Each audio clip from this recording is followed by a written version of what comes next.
us, is it, right? I mean, in all honesty, we take as long as it takes to unpack something to make sure we understand it.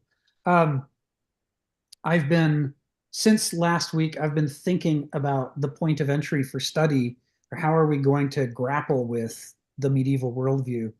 One of the challenges that we have, and I might be, Donald's not here to correct me, but David is, if I'm being unfair. I might be being unfair to Kenneth, but my impression is that I think Kenneth does, he's more committed to showing the positive and not just the negative sides of the ancient worldview than he is to showing the positive sides of the medieval worldview. I have a feeling we get more of the negative than the positive in these chapters on the medieval worldview. And I don't think that's his intention. He wants to make sure we understand the problems that we inherited from the medieval epoch, but he's not trying to say one worldview is good and another worldview is bad. And so, one of the things that I'll be doing over the next 2 years while we work our way through these chapters is trying to think through what kind of balance Kenneth might add back into it if he had it to do over. And that's based on the discussions that we've had with him and other things that he's written and so forth. And I'll also be, as we read through this text about the medieval worldview, we also want to be keeping an eagle eye out for moments where there is legitimate criticism of the ancient worldview that's been baked into the way he describes the medieval worldview. So, we start right off the bat as we as we always did, with this idea from Augustine that the ancient worldview promised one thing, but then it delivered imperial Rome, which even the Roman historian Tacitus, who was much lauded in his time, said it's a sham. It's the Pax Romana. That's just a desolation. They're just slaughtering people and then calling the results peace. And if you actually, going beyond, I've cited that line over and over for the last several months. But if you cut past that line and actually read Tacitus's annals, they're fascinating. Um, when I took back in 1985, I took a history class at the University of Washington. It was taught by John Bridgman of Princeton University, who was a lecturer that the UW had managed to capture, and he was teaching their world history course that went from caveman to détente in 3 quarters. And the first quarter really focused on the ancient world, and Thucydides's History of the Peloponnesian War was one of the major texts. There were 4 texts, 2 contemporary summaries and 2 original texts. And one of the 2 original texts was Thucydides. The other one was Tacitus, the Annals. And in it, Tacitus is not kind in his descriptions of the emperors and imperial policy and imperial politics. And most reviewers today are of the opinion that Tacitus is being fair, that is a fair summation of the state of the Roman Empire. That it was rotten, it was corrupt. That Kenneth's right about this part. But as part of the unpacking process, I like to do more than get past generalities, because generalities lend themselves to ideologies. And the whole purpose of this book is to try to get us to be skeptical of ideologies. And so that's why I'm going to augment Kenneth's text as we go along with other things that dig into the Romans and other things that dig into the medieval period, to both expose specifics about Rome and the Romans that are problematic, so that we can see issues with the ancient world. And then also Rick, to Rick, I broaden want to our, interrupt you real fast. Could you say that point about Tacitus again? Seemed a little either vague or contradictory about whether he's being fair or Kenneth's being fair. What were you? Could you make that a little more clear? yeah, I'll be clear. So Tacitus really rakes the Roman emperors and politics over the coals. But historians have gone back repeatedly to try to assess, is he being fair or not? And the conclusion is Tacitus is probably being fair. The Roman politics really turned to the rotten. And I don't know how many of you have seen the HBO 2-season series Rome. Have you guys watched that? It's quite well done. It's fiction, but it's quite well done. Uh, Yeah.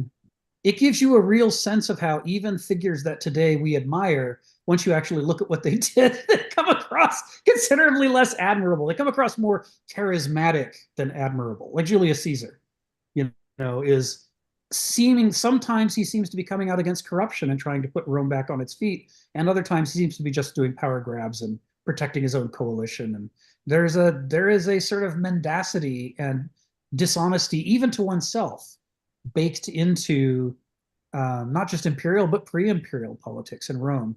So that seems consistent with what we see reported by Tacitus. Well, it was The your gangsterism.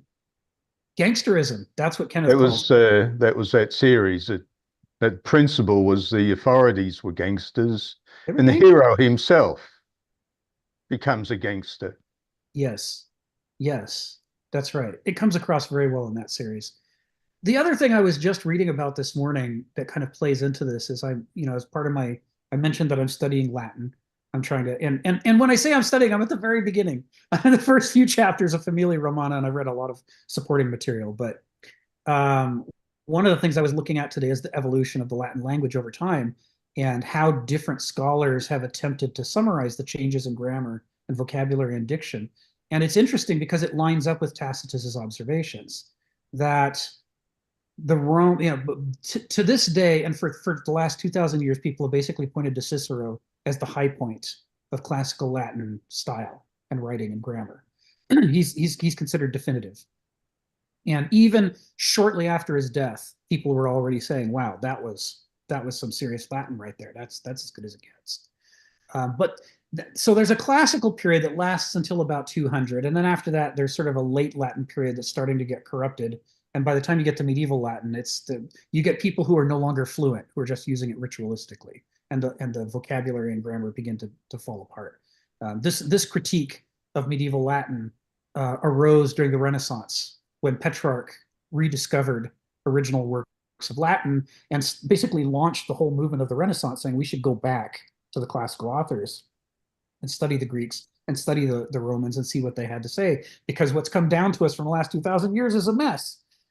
And we need to peel back the layers of cruft and try to get back to. So they coined the term at that period, they coined the term classical Latin to refer to roughly from 75 BCE to 200 CE. And where this is relevant to Tacitus and the Romans is that they divide the classical period into a old Latin, a Republican era Latin, and then Golden Age Latin, and then Silver Age Latin. These are all part of classical Latin. And the dividing line between Golden and Silver Age is the death of Augustus, because the consensus is that once Tiberius took over, and Tacitus says this, he was a stern, domineering emperor who was very concerned about whether people were praising him enough, whether they were on his side. He was, not batshit crazy like some people who came later, but he was a cruel and hypersensitive guy. And so there was a massive shift away from people writing freely in Latin. They began trying to write poetry and entertainments, and they tried to write things that wouldn't get them in trouble. And in hindsight, people draw that line there and say, here is the break between the Golden and the Silver Age. This is the point at which, people begin using, even during the height of the Latin language, they begin using the language in a defensive, careful, and eventually it grows into a stilted way, trying to figure out how can I communicate without getting into trouble. And that line, that when Nietzsche says power makes stupid, that line, when power begins to be wielded in an oppressive way against the Roman people themselves, to try to get them to toe the line and to satisfy imperial concerns, there's a degradation in the intellectual life of the empire. Even at its military peak, seemingly, there is a degradation in the quality of thinking, the quality of the literature, and so forth. And that what jumped out at me is that you could see that as an inflection point towards the decay of the empire, which Gibbons writes about later in The Decline and Fall of the Roman Empire. He says the same thing. There's this inflection point when everyone starts to get nervous and cautious and tiptoeing around power. And at that point, the quality of the Latin language begins to degrade, and along with it, many other things. Stephen, you've been very patient. Tell us what's on your mind. Yeah, well, you're making a very interesting point about that period, and uh, Kenneth Smith, uh, well, deserted that whole period, you said, and said, well, won't bother with that period from when the Caesars came to power and until it fell apart. And curiously, that seems to be, in a way, Spengler's proposition. He views that period from the rise of the Caesars to the fall of the empire as there must be a word for it, a sort of uh, a vacant age. Spiritually, using the word spirit in the Hegelian sense, uh, a winter, you might say, a winter of the spirits. Everything's gone to ground. You're hovering in your hut against the snows. According to materialistic history, this was the height. This was the Colosseum. This is all the things us materialists worship. But as far as Spengler was concerned, this was the spirit gone to ground. Now, of course, we're talking about this age that had become dominated by rationalism. And the spirit is an example of this rationalism in the sense that this is a very rational God compared to the ancient pagan deities. Now, we did see in the other section, the prior section on Greco-Rome, the last one, where he points out, of course, even the Greco-Roman Stoics and that were having trouble figuring out why their early cultural brethren were telling stories about the gods that way. It was so ridiculous. They'd become dry. We've become dry. So we're sort of stuck. I think I've brought up this point before, that we don't really understand the pre-axial age. We can understand Socrates onwards. That was a rational age. Now we're supposedly even more rational, which must be a good thing, because more is always better. Didn't you know? And so, but we're stuck with that. That's my problem. We're stuck with that. We don't really have a window on the pre-axial age coming from Kenneth Smith, do we? What's pre-axial age? Well, that's prior to the rise of the classical Greeks. That's going back into Homer's Greeks, for example. There's something different going on in Homer's Greeks compared to Alexander's Greeks. There's a whole different view of the world. There's a view of the world that's mythical, that's really out there, which, like you've been smoking something, I don't know. Yeah, mythos versus logos is a good way to put it. The axial age is more of a rationalist logos culture. The pre-axial age is more of a mythos culture. And you see that in the pre-Socratics, Thales, Anaximenes, Heraclitus, all these guys, the way that they write is so different from the way that Plato and Aristotle write, which in turn is so different from the way the Romans later write. The shift into rationality and, of course, that great Roman virtue, practicality, that Americans pride themselves on. With that comes the idea that nothing is sacred. Everything can be considered and questioned, and it's considered in question because if you're going to be a pragmatist, your concern is how to get what I want, how to succeed, how to achieve my goals, and what's not practical is to question your goals and to wonder whether you have the right goals. Maybe you shouldn't even want these things. The sort of thing that Heraclitus warns us about when he says it would not be better for men to get what they want. That kind of sentiment has no place in the Roman era, where you question too much and people just kill you. I put a link there to the Ciceronian age because part of what people admired about Cicero is the way that, to make Latin a living language, he went back and studied the ancient Greeks, the philosophers and historians and so on, to find concepts that are easy to say in ancient Greek but impossible to say in Latin. And then he didn't do the English magpie thing of we'll just take that word and drop it into our language. he did what we think of now as the German thing of saying, how would Latin say that idea? If we were going to if we're going to extend Latin according to Latin's own rules and try to add words that could say these ancient Greek things, what should those Latin words look like? And he coined a lot of terms that today we think of as that's always been in Latin. It's like, no, Cicero put that stuff in there. He's trying to grow the language in a philosophical direction. And what did he get for his pains? Mark Antony had someone kill him with a sword. Right? I mean, for daring to question, he criticized Mark Antony's rise to power as gangsterism, and Mark Antony had him murdered. There's the unfortunate aspect of this with this pre-axial question. I have brought it up before, but the Europeans encountered highly developed pre-axial civilizations in America, and unfortunately they burned most of the books, right, which would have perhaps given great insights into a pre-axial stage of mind. Right, right. And then when Cortez got into trouble for massacring the Aztec Empire, he found someone literate in the Aztec writing form and had them produce codexes that look like authentic codexes but depict devil worship and cannibalism and human sacrifice.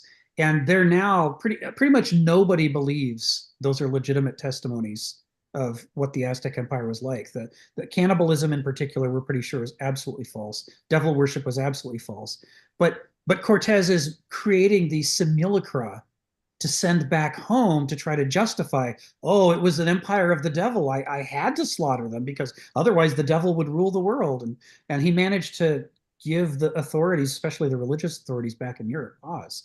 Before that, they were thinking about bringing him home and having him executed as a mass murderer. So there is this thing where not only is he erasing the historical record of the Aztecs, we don't know what they really thought, but then he's contaminating it by creating phonies and inserting them into the historical record, which continue to affect things to this day. If you've seen Mel Gibson's film Apocalypto, it's a film that's based on this same idea. Oh, those Mayans and Aztecs, they were just mass murderers and slaughtered people, and it was horrible. And the final scene in the film is the Spanish sailing ships coming, and it's the salvation of the man who's been running the whole film, trying not to be murdered by the evil, hideous Mayan Empire. And it's, oh, thank God, here comes genocide to save me from the evil, devil-worshipping Mayans. And you're like, Jesus, to this day, people still believe Cortez is bullshit and promulgate it. It has a life of its own because it's such an attractive idea, But as Stephen says, the result is it's very hard to see past all this propaganda to say what was the worldview of these pre-axial civilizations actually like? We don't know. You see, Stephen's right. It's kind of a mystery. We get hints and little fragments of mythos culture. But well, one of the huge turning points was the use of money. Yes. I don't think the Aztec cultures use money in our sense, but with the Lydians, we had coinage. And it has been pointed out to me that was like a sudden revolution. It's like mobile phones came along. Within a few years, everybody was using it. And it transformed the way people conceive things. Yes. Like you started to think, how much for your cat, Rick? I'll give you some money for your cat. Is 100 enough? Oh, no, you want to keep the cat. I'll give you 200. Yes. Yes. Yeah, a huge change. And we'll explore that more as time comes along. Thank you, Stephen. I saw that Sharon had her hand up but put it down. So before I call on Phil, I'd like to see if Sharon wants to actually say her bit. I didn't want to run over her question. Well, I was just going to make a comment of the authority of Latin, because during the Middle Ages, the churches and the institutions of worship were the central pillar in the communities. And all those masses or services were conducted in Latin. And that's why you had the stained glass windows to tell the people the story, because the whole point of it then was not to communicate information to the congregation, it was just the rule. That was my only comment. Yeah, that's right on. And you know, it had a ritualistic quality. You know, in his book, The Sacred and the Profane, Mircea Eliade talks about the nature of religion and says that, you know, at the heart of religion, the juiciest part of it is this concept of recreating a sacred space and a sacred time so we can go back to an important point and immerse ourselves in it and remind ourselves that there's more to life than just the life we've been living. And so, you know, you see that with the bread and wine, for example, of the Last Supper is taking everybody to the sacred time and place of the Last Supper as a sacred moment. So, in a way, the use of Latin throughout the medieval period, even though nobody is speaking Latin as a living language, nobody's fluent in Latin, there are still these people in the church who struggle and study to get to where they can pronounce Latin, not in the original Roman way, but in a modern way, and they can decipher Latin to some extent. They memorize certain phrases, they memorize certain passages, they can, you know, blind read a passage of Latin text and it sounds vaguely Latinish. And so there's a way in which all of this is being done the same way someone puts on a ceremonial robe, where you might not be able to create that robe or weave that cloth. That cloth may not be part of the life that you live, other than something you put on. So it is with the Latin. I can pronounce it. I always say it at the certain times. But if I'm having a conversation with my neighbor, I don't like break into Latin, right? It's like the people who learn how to sing in a language that they don't actually speak. You know, you know, this is the way the song is sung, and when we sing the song, we sing it this way with these sounds. But I only have memorized what it means. I don't actually know. You know, these words don't mean anything to me. This was the criticism that Petrarch and others had in the Renaissance, and they said throughout that medieval period, Latin was like this. It was like the robes of authority or the crown of a king, Mhm. not actually a living language. And Petrarch wanted to bring it back and make it alive again. Well, it added to the ritualism and the mystique, which was so very powerful in those times. Mm-hmm. Mm-hmm. That there's something more to life than what people experience every day. Yeah. Thanks, Sharon. That's a good point. Okay, Phil, go ahead. Tell us what's on your mind. Yeah, this discussion leads me to like, I guess, ask the question about the golden Roman language and the silver. But I think, and I was thinking like, what is the cause between the internal and the external? And my thought then when you guys were discussing about the axial age, is like, in some sense, you could pin it at the loss of Athens' loss of the Peloponnesian War, because in a sense, that was what created a kind of a questioning of the Athenian culture. You know, I mean, even Sophocles began to question what's the relationship of authority to to the situation. You know, I mean, like, you can't depend on Oedipus. I mean, he had the authority, but he really screwed it up. And so, and of course, that was written also after Antigone, with the relationship between Antigone, which is to bury his brothers, which is a familiar, important familiar relationship, to, in a sense, no, you can't. So the state becomes a power. You can't do that, you know. And so she was the one, you know, so when I was listening to one of the programs on that play, it said that that was the development of the state as being the last cannibal. I mean, you ate up uh, Antigone, which was the manifestation of virtue, in order to create a system, in a sense.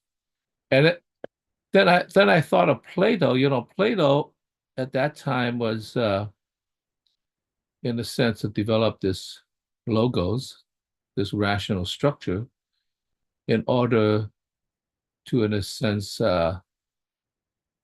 counter the the poetics of his age, except I think it was misinterpreted by, in my latest understanding of it, misinterpreted by the Middle Ages because they thought Plato's forms was inevitably pointing to Augustine, the mind of God. But I think, in studying the Republic with a group, it came out that Plato was more ambiguous than that.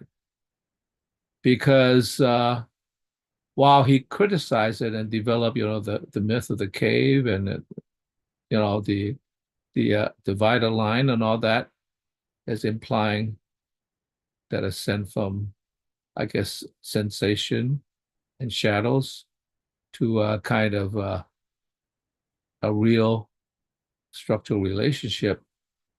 The fact that he wrote the thing in a dramatic form rather than a treatise, uh,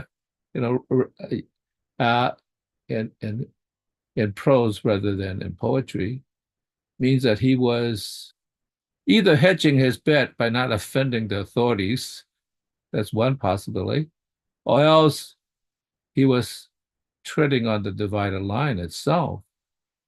And so he was, and my thought in that was that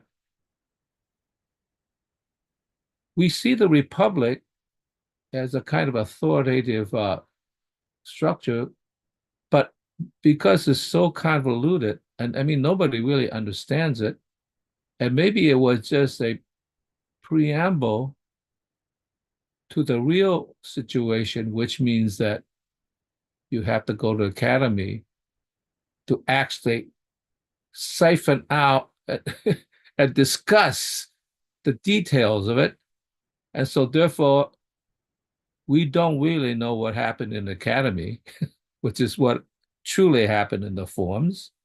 But we took the writing as the authentic manifestation of that rather than a calling to have a discussion, because that calling for the discussion was an attempt to honor Socrates, because Socrates did not write things down. And when he talked to people, the discussion reveals certain things, And so when you take that discussion and then you just turn it into a frozen situation, then you necessarily end up with Augustine, because you're heading to, if you're not there yet, but you're heading to the mind of God. And that seemed like, so that relationship, it seemed to, then I go back, well, what caused that relationship, that transfer from Aeschylus to Sophocles, which is beginning to have doubts in the situation, to Plato, which is still questioning the situation, to a more rational form?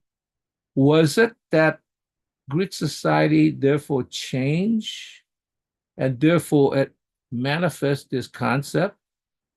Or was it that the situation had already changed with the Persian War, which transformed Athens into a military state, and that when they collected the taxes, they decided, we want to become Persia.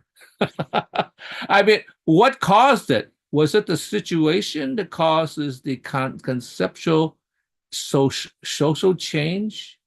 And that social change that caused a conflict in the Peloponnesian War? Because they had a really good strategy. In one sense, you build a wall from Athens to Piraeus, and since you were a sea power, Sparta could invade you, but you have a wall to defend yourself, and you don't need the farmland to support you. You just trade for the thing, and Sparta does not have a good navy, and so you will win. How about the act of nature? What would the situation be if there hadn't been a plague? Would Sparta have won? So is the plague itself, the act of nature, more powerful than the colonial power itself, or even the social structure? So in some sense, like it's rather mixed up which caused it. And when you go from and I was originally going to mention like the transformation for Tiberius, which is the Silver Age. And no, I mean, yeah, Tiberius and Trajan. Trajan was not a pure Roman. He was from Spain, Siberia. And so Tiberia, I mean, so therefore, in a sense, he was already by that time incorporated as a pure Roman that he became leader. And it was Tiberius that, no, it was Trajan who expanded the empire to its maximum degree. So what caused the colonialism? I mean, it was somebody who was already part of the colony that caused it. So this whole thing is much more complicated than we could draw in a straight line, right? So in some sense, it was internal, but it was also external. Was it external that caused the internal change, or was it internal change that manifests itself and spurred out into the external structure? I mean, and was the language itself a manifestation of external circumstance that changed the social structure, that changed the language? Or was it the language itself that, in a sense, emerged out of the social structure that changed the external relationship? I mean, that's a very, very complicated situation. That seems like there's something that we're caught in right now. Yeah. Right? Yeah, that's right. I mean, these questions you're raising are exactly the right questions, and they're easy to overlook when people go into these studies with an ideology in their head that gives them all the answers, because you can always find evidence to support an ideology, and then once you found it, you stop looking. You say, okay, there it is. That's my proof. But as you point out, there's more going on than any of these simple explanations in all of these things. So, Thucydides' subtle critique of Athens in his history is that it wasn't that Athens lost the Peloponnesian War, it's that they started the Peloponnesian War. They were already, their character was already broken. And if it hadn't been the Peloponnesian War, it would have been something else, because they were already determined. They'd fallen prey to the taste for power and empire and money, and that wasn't why they got into the war with Persia, but it's how they came out of the war with Persia. Yeah. With that, what would have happened if there wasn't the Persian War? I mean, and what would have happened if there wasn't the Persian War, because some Greek city states in in Turkey, started, and they went and helped them. I mean, it's like a chain.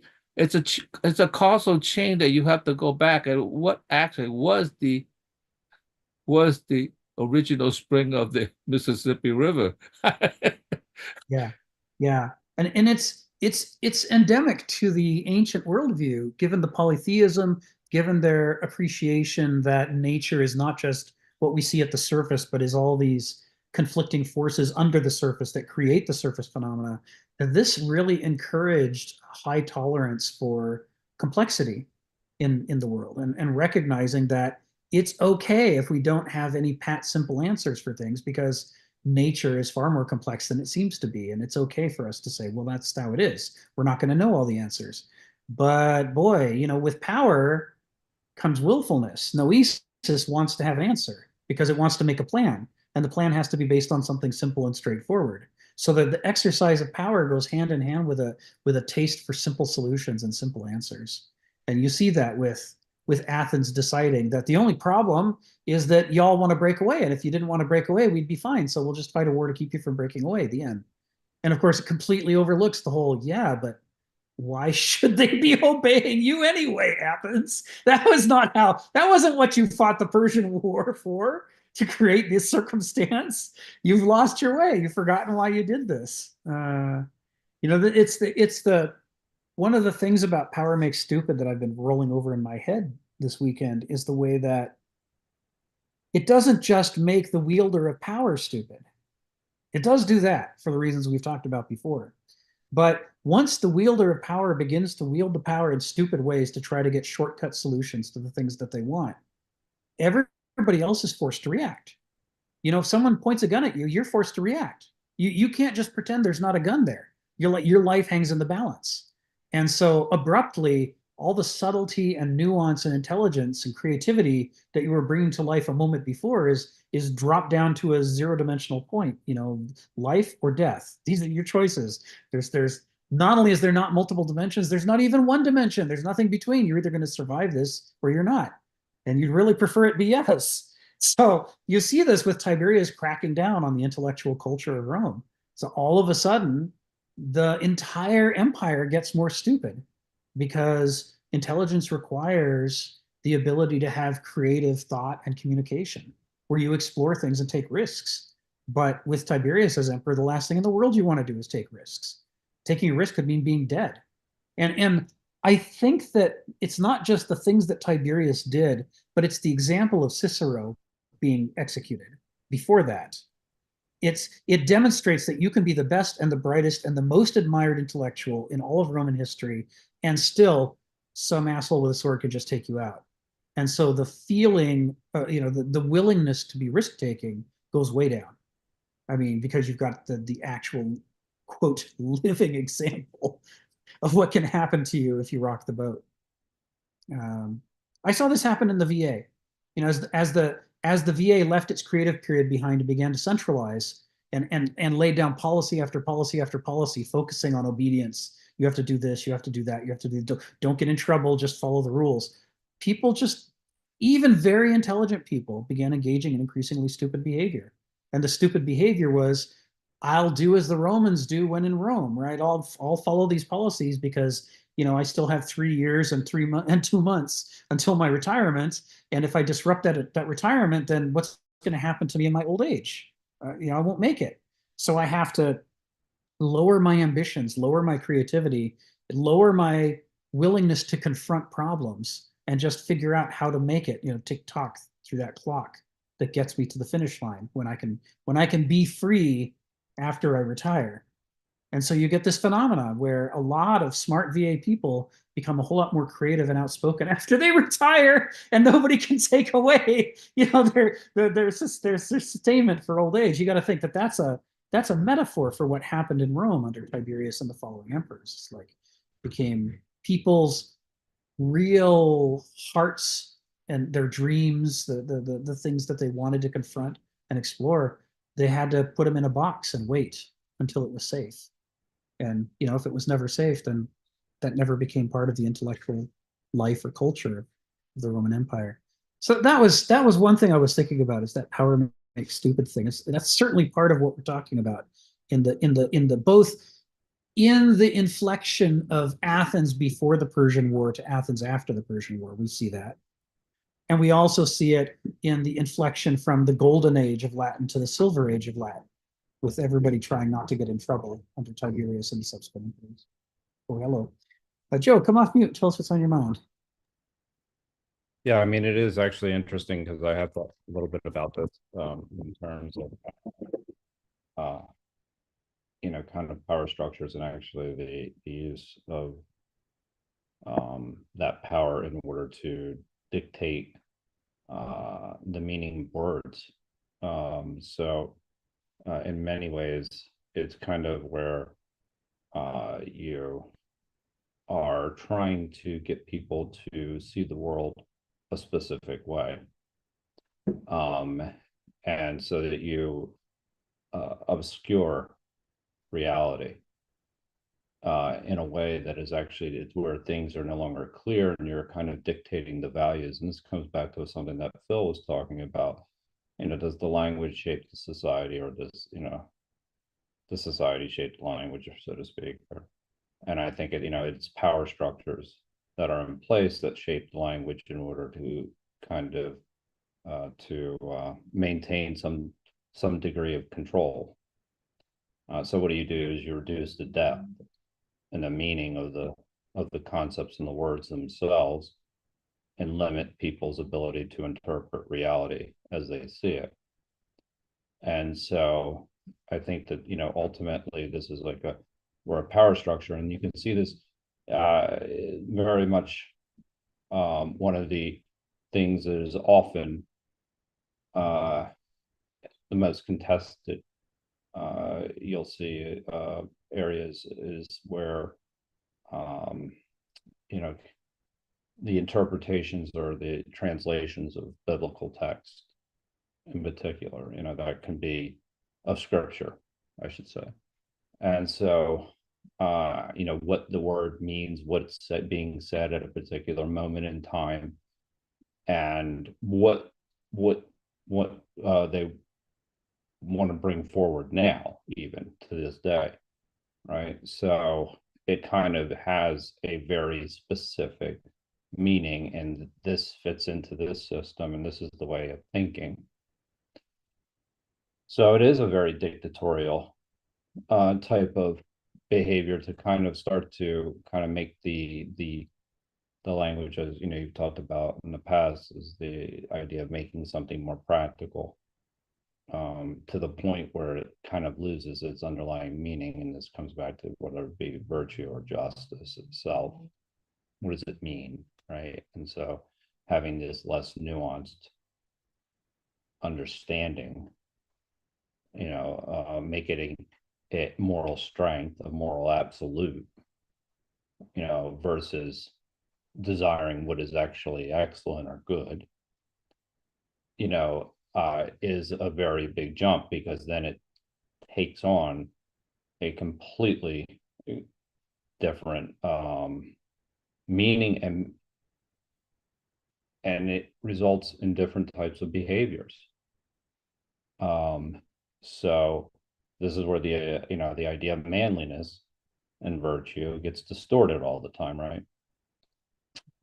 So I think that this is it's an important kind of conversation to have, is this evolution of language and thought. And I think ultimately it's related to power structures, not totally distant to something that Stephen brought up, was the idea of the use of money, even, and how that did change, how much this, how much for this, then how information then starts to have a value in and of itself.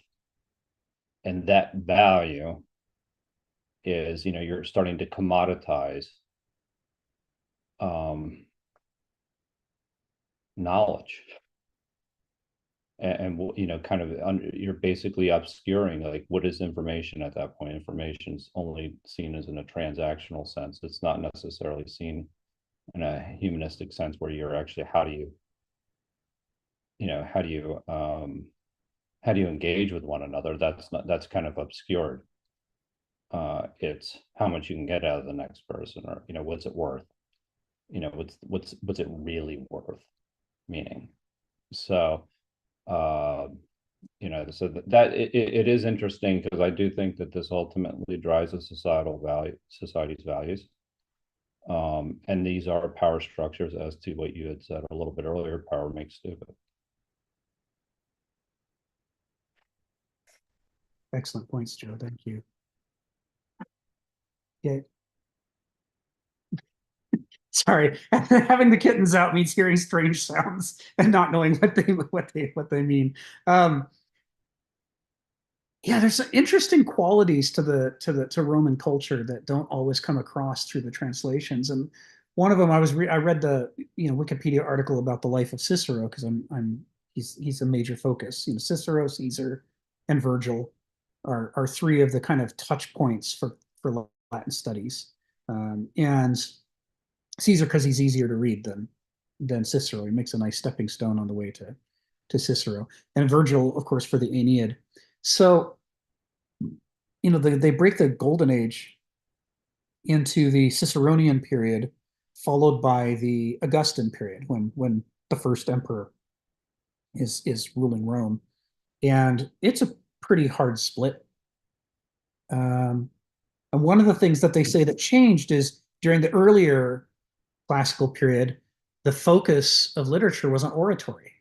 There were just amazing orations, or oratory in the political arena was one of the major features of how politics happened. People would labor over these speeches to try to get them just right and with a strong rhythm.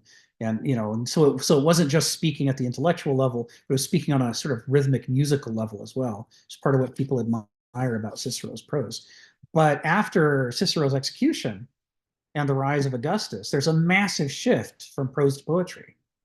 And people sort of, oratory suddenly becomes a thing nobody really wants to touch. It becomes the third rail, because it means you personally sticking your neck out and taking a position.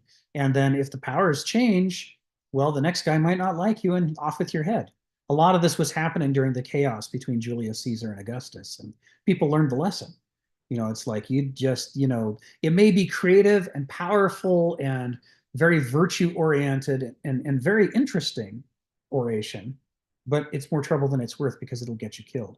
And so they shift into this poetic mode where it's like, can I entertain you, sire? Let me help you pass your time. And you see that really with the nature of the Aeneid. This may be one of the pinnacles of Latin literature, the Aeneid, and quote unquote a great epic. But remember the comparison we did between this and the Iliad. The purpose of the Iliad is to teach the great blunder of our ancestors, which reveals a danger in human nature and a weakness in human character that could cause even the best and the brightest to trash the whole world and throw it into a dark age. And that if we're not careful, we might make those same mistakes.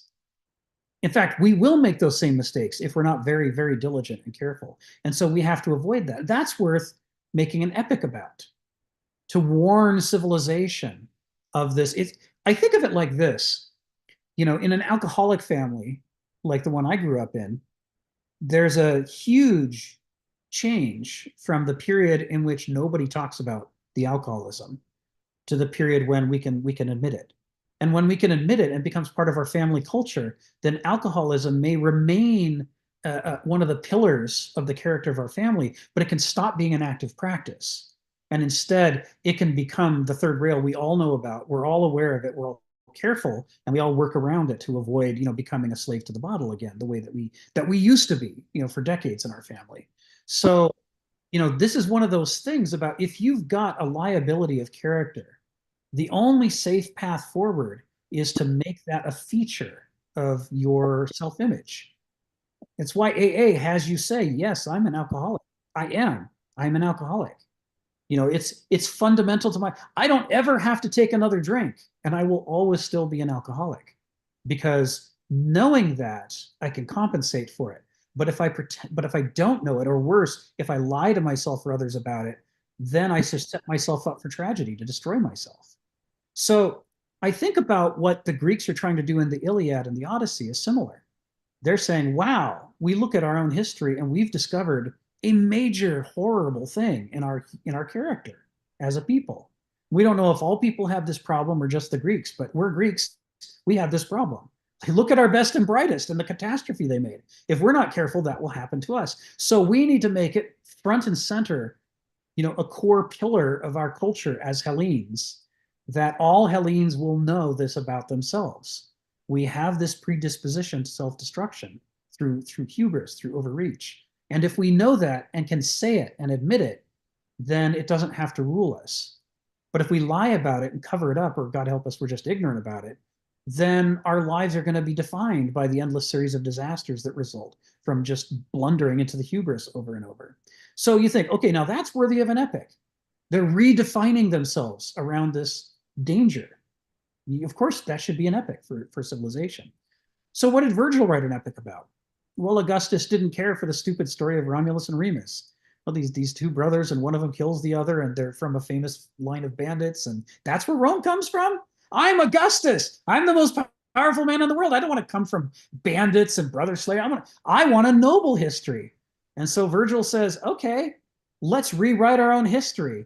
And now, instead of this horrible origin that we have to, somehow struggle our way out of and be careful lest we fall back into those mafiosi ways, No, we actually are descended from Aeneas, from Troy. We have a noble origin, and it's great, and it's great to be. Isn't it great to be Roman? Look how noble we are. Aeneas has all these adventures, and they're sort of like Odysseus, but without all the tragedy, right? We just show how great he is and how great his character is, and that's why Augustus's character is so great. Isn't it great? And then they say that's an epic. Oh, is it? That's an epic? Yay me, I'm so good. Is that worthy?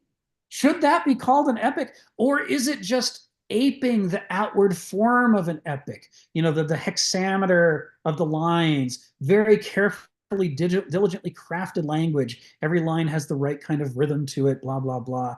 It's got the surfaces and the veneers. It's got for those of you who know the website TV Tropes, it's got the tropes of an epic, but it's missing the beating heart of an epic. Why an epic should exist in the first place? There's an emptiness, and several people have talked about this. There's an emptiness at the heart of Imperial Rome, even during its most glorious period under Augustus. In fact, especially under its most glorious period under Augustus, because the literature that they produced had no heart to it. It was all outward forms and self-glorification. And you can see the problem right there. Regardless of what happens later, it's already a problem that there's no there at the heart of things. So what you were talking about made me think about this. Yeah, no, and I think that something that you really kind of called out there is this ability to know ourselves kind of gets impeded with this, right? Right. Kind of lacks any nuance, right? You lose all nuance. So the idea of knowing the self, meaning if you have a certain type of kind of predisposition, and that you're that you're kind of almost told what is good, right? If it once everything loses its meaning. So this idea of this, how this has a direct impact of kind of where you start to obscure information in general. Yeah. It leaves leads to a populace that kind of determines this is the right way, this is the way to be, this is the way of being in the world, right? Yes. This is and then the idea of actually what it is, any kind of nuance or any kind of embracing what your perception of the reality is to a certain degree and learning, you're kind of always making the world fit to this narrative, and that's highly problematic. Yes. So there's no nuance, no inquiry, which is the basis for really of true knowledge, right? Right. So again, this is about true knowledge of not the self and the world around you, because once you understand the self, that you understand how you can fit in with everyone else, right? And it also creates a certain degree of empathy.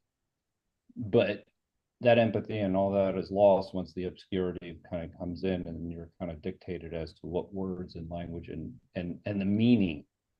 I mean, essentially, that's what we're talking about, how meaning emerges, Mm-hmm. and then down on you. And then you see how people react. Yeah, that's right. So anyway, but yeah, good points. Thanks, Joe. Phil, come off mute. Tell us what's on your mind. What's on my mind is, first of all, Ari was ahead of me. I don't know how he fell behind me. Oh, right, because he dropped off and came back. So should we reverse you too? Yes, I would think so. Okay, let's do that. Ari, come off mute and tell us what's on your mind. Well, thank you so much, especially since I wanted to respond to what Phil said the first time. Seems like better than he can respond back and nicely ping pong. I also wanted to sort of add, as usual, try to marry a lot of these ideas that we're all talking about. I don't actually have the text because I lost it from the chat, but I remember it to some degree from last week. And it's the part about how we transformed God into this ultimate abstraction, and then beyond supernatural, both beyond as an idea. Here we go.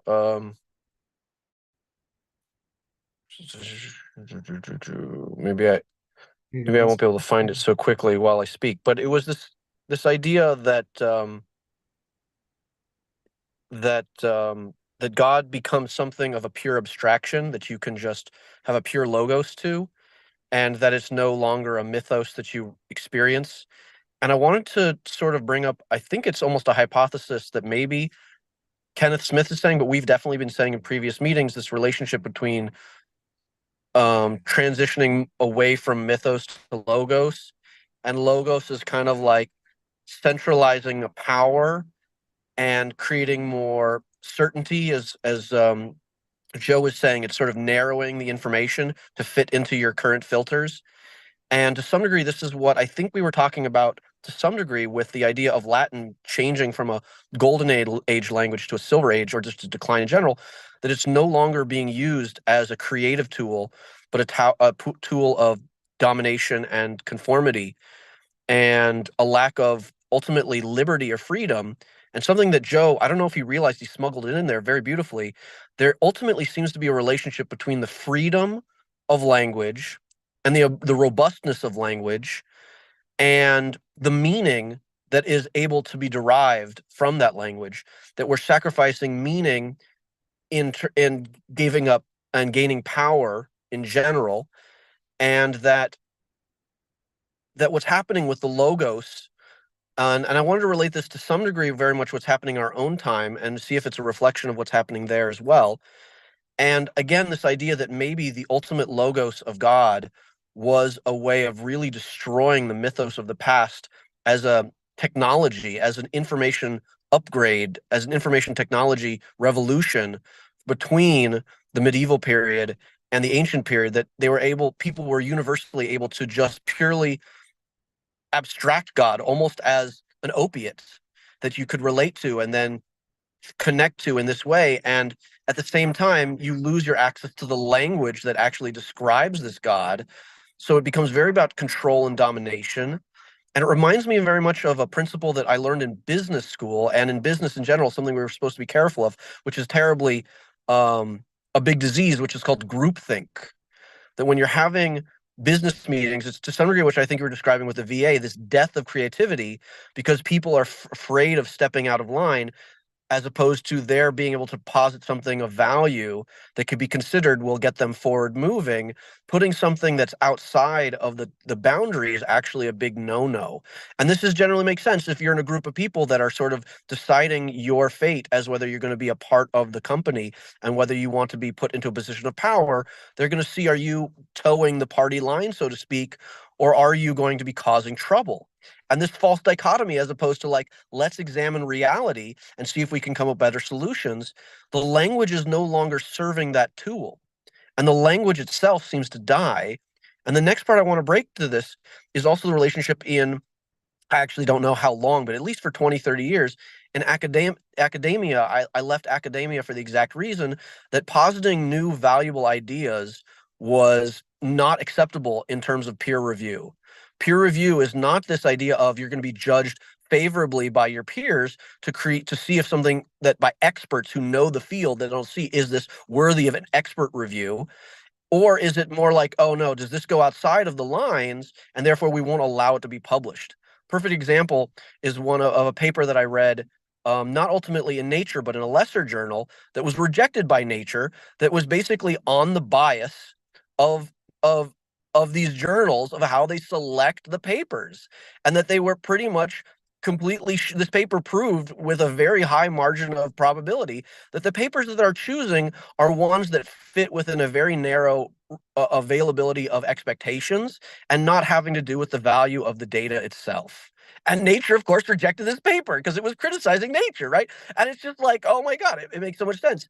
And you see this happening in business, and I think in general with the English language. Somebody pointed this out maybe last week, maybe a different meeting, but I think it was in this one. We were talking about how English is an excellent tool with its nuance and specificity when we come to transactions or bureaucracies or institutions. It's very much good at this now, as sorting of these mechanisms, but it's no longer a tool of expression of freedom in a valuable sense. We think of liberty. Again, this is I think Alexis de Tocqueville, but I could get the quote wrong. But no, this is Orwell actually says the measure of liberty is to say something that other people don't want to hear. Right? Are you going to be able to say something that other people don't want to hear? And this is when you're in a respectful place where you're using the language to create. Ultimately, you're doing something positive to say, yeah, you don't want to hear this, but I'm not attacking you and trying to hurt you and basically take away your power. But when in a modern sense where logos is dominated, it seems like there's a marriage between logos and centralizing power. And which you pointed out, Rick, was this relationship with ideology, that it needs to fit within an ideology. And logos seems to naturally want to categorize things more and more in these summaries of summaries that are very fixed and rigid, that allow for, I'm going to a classical neuroscience point of view here, that allows for more certainty, more prediction, more control, more power. And therefore, the trade-off is whether we're going to be able to accommodate new things with creativity, or does it just need to be assimilated into our prior framework, which is the source of our power?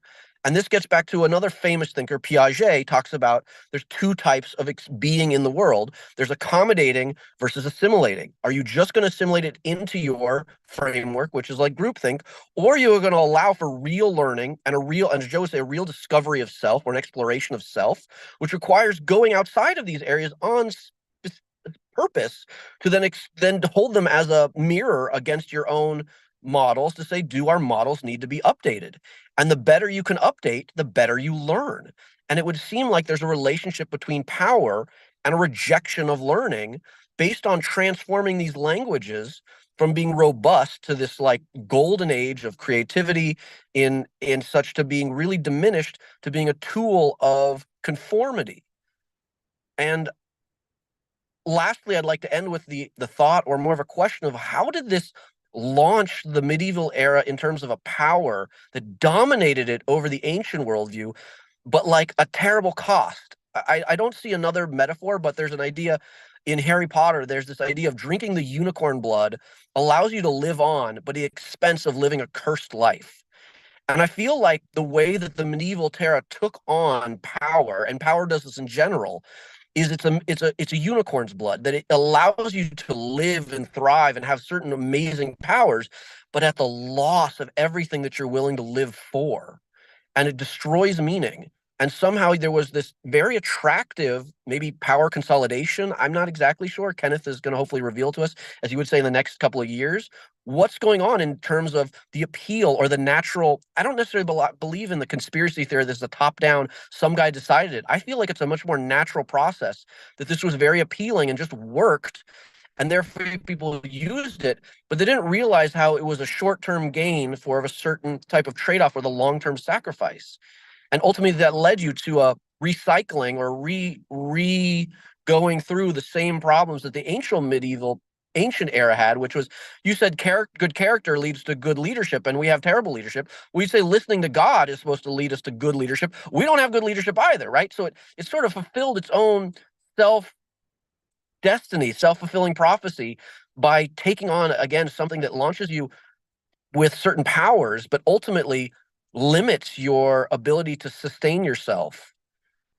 And yeah, it seems to be very much happening now with the way that academic freedoms are not being able to be done. The last part was the strange thing about creativity is matched up very well with integrity, but power is almost a rejection of integrity. And especially you see with a lot of academic writings, I read a lot of this stuff, but also it seemed like a lot of powerful structures are very much against pointing out their lack of integrity, because that's a threat to their power, as opposed to pointing out their lack of integrity for the ability to improve and self-adjust. And I think that that's inherent here, that there's a lack of, it's like blinders putting on the racehorse. Maybe that's a good metaphor. It's like you get to go run fast, but then if there's a different sort of thing other than racing, this 7-furrow kind of race, then becomes a one-trick pony almost in some way. I think you've used this. So that's all I want to say. But I feel like all these ideas are married together in this relationship between, death of language at the expense and the death of maybe free creative freedom or liberty at the expense of trying to consolidate power. Yeah. I'm not sure if it's that simple. Something I think Phil pointed out nicely and Joe pointed out is this is very multi-causal, and it's like a chicken and the egg thing. Can you say that it's power that killed freedom, Or did you say that somehow the lack of language led to certain types of powers? Like it's almost entangled and inseparable, but I feel like there's something there that we could learn from the nature of how it ended in the ancient era and how it arose in the medieval era. It's going to reveal a more of the egg came first and not the chicken. You can't have a chicken without the egg. Maybe something else laid the egg and that there happened to be a chicken inside or something. I feel like even though that's not a perfect metaphor, there's something in this discussion that has a revelation hidden that we haven't discovered yet. And I'm looking forward to exploring this with everyone. Thank you, Ari. Yeah, that feeling you have is what got me hooked on Kenneth Smith's writing. It's like the way that he explores these issues rather than trying to provide easy answers. The fact that he keeps trying to show exceptions, that he tries to show what other people had to say about this. He keeps coming at it from multiple perspectives and angles. It reveals that there are patterns under here that are deeper than any of the theories about these things. And you can, even before we know how to talk about them, or before we have them systematically organized in our heads, we can sense their presence. We can see the relationships, and we're just not sure where it's all leading. But well, it almost points out something interesting that I want to say that I don't want to get caught up in, that I'm sure we will to some degree, is this a desire within our own groups to sort of gravitate to the logos and sort of forget about the mythos. And it's like logos is very attractive to just keep rationalizing these things as ideas and categories. And I feel like that keeps us away from the truth that there's something more complex or some things that cannot be categorized exactly in a simple way. Yeah, I think you're right. So I'm putting this link into, I'm not sure everybody knows this history. Robert Millikan and Einstein's photon theory of light. Today we take for granted Einstein's photon theory of light. But at the time it was a huge radical breakthrough. And Robert Millikan was the dominant physicist of his era. He literally wrote the book on physics. And he had enormous sway. And he did not care for Einstein's photon theory of light. And for over a decade, maybe 2 decades, Einstein's photon theory of light was fighting an uphill battle against the disapproval of Robert Millikan, who wielded his power to suppress this theory he didn't like, and to suppress Einstein, because as the bearer of this theory that he didn't approve of, he felt he too needed to be leashed. And what's fascinating, there's 2 things about it that are fascinating. It's well worth reading the article about it. The first thing that's fascinating is what you see is Robert Millikan didn't do that because he was stupid. He did it because he was smart. It was his success in physics, and he was hugely successful in physics, that convinced him that he was right and that Einstein was wrong.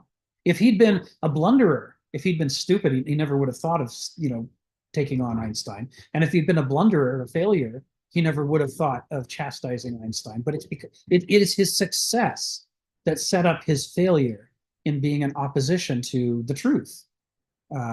So one of Kenneth Smith's favorite books, if Donald was here, he'd be nodding, is oh crap, why am I drawing a blank? It's the book about paradigms, Structure of Scientific Revolutions, which talks about how science has this ideal that in the pursuit of knowledge, we let the evidence tell us what is true and what is false. And if it tells us our current model is bad, then we discard our current model and we move on to a new model. And he says, but if you study the history of science, that is not at all what happens. What happens is what we see with Robert Millikan and Albert Einstein. The older generation fights the new theory. And there are dozens and dozens and dozens of examples of this, not least of which continental drift, which, as I've mentioned on previous calls, any child with a globe says, hey, look, South America fits into Africa. And for decades, what did all the authorities tell the little kids? There, little kid, hush up. That's just an illusion. Don't let the evidence right in front of your eyes distract you from the orthodoxy, which is that these things don't move. The earth is solid and it has to be solid. God made it that way. It's at every level, people have this. Once they're successful at being smart, they have this urge to constrain reality to fit their models. And, Ari was asking about what we sense this deeper pattern at work here. And I think a piece of that pattern is that noesis, the intellectual part of the brain, developed specifically for planning. right? To look ahead. I want to see the pattern in the past and the present. And then I want to assert that the future will follow that same pattern. That's my prediction. And then therefore I will make a plan of action that I think will succeed. And people's whole success hinges on this. And Stephen's right. This noesis captures us on a razor's edge between description and prescription. Which are we doing? Are we describing or are we prescribing? And of course, what we're doing is a dialectic between the two. If it goes right, our gnosis and our noesis combine in such a way that bad plans get discarded and are replaced with good plans. But as the Bed of Procrustes story tells us, the great danger here, and Hegel says the same thing, the danger in abstracting is that it negates the concrete evidence that we might be wrong. And it leaves us having cherry-picked all the evidence that seems to suggest that we're right, which is what happened to Robert Millikan. He had lots and lots and lots and lots and lots of evidence about the wave theory of light. And he couldn't reconcile the wave theory and the particle theory. So he just rejected the particle theory. There's no place for it. In my model, there's no place for it. But the natural tendency of human beings, there is an addiction here to noesis that gives us a tendency to say, it's not my model, it's the way the world really is. I'm not standing in the way of Einstein's photon theory of light. The laws of nature are rejecting Einstein's theory of light. That conflation, when we lose track of the difference between description and prescription, when we start to arrogate to ourselves an authority that we don't deserve, it not only can happen to all of us, at some point in our lives, it has happened to all of us, and it'll happen again. It's just the natural working of noesis within us. And if we didn't have noesis, we wouldn't have been able to develop technology and science and all these things. But having noesis, we also commit genocide and holocausts and do all these other things that come from, it's poison fruit from the same tree that also produces nutritious fruit. Noesis produces both at the same time. And sometimes it's the exact same piece of fruit that's nutritious and poisonous. And a hyper-intellectual rational age like ours can't deal with that really uncomfortable state of affairs in the structure of the human mind and human thinking. But to the ancient Greeks, it was obvious. I mean, they could see it. So this is great stuff, great stuff. Stephen, come off mute. Tell us. Oh, wait, I jumped the line on Phil, right? So that Ari could speak. Yeah, okay, so Phil, then Stephen, then Joe. Go ahead. This has been a good discussion. And during this discussion, I asked the question, why did the owl of Minerva take off at dusk? Shouldn't the owl of Minerva take off at dawn? Or at least at noon? Okay, so that's interesting. And that led me to thinking, yeah, what Ari said is correct. It really talks about humanism versus, I guess, the divine mind of God. And it throws me back to the Vedic gods, the primary Vedic gods, Brahma, Vishnu, and Shiva. And that might reveal the owl of Minerva.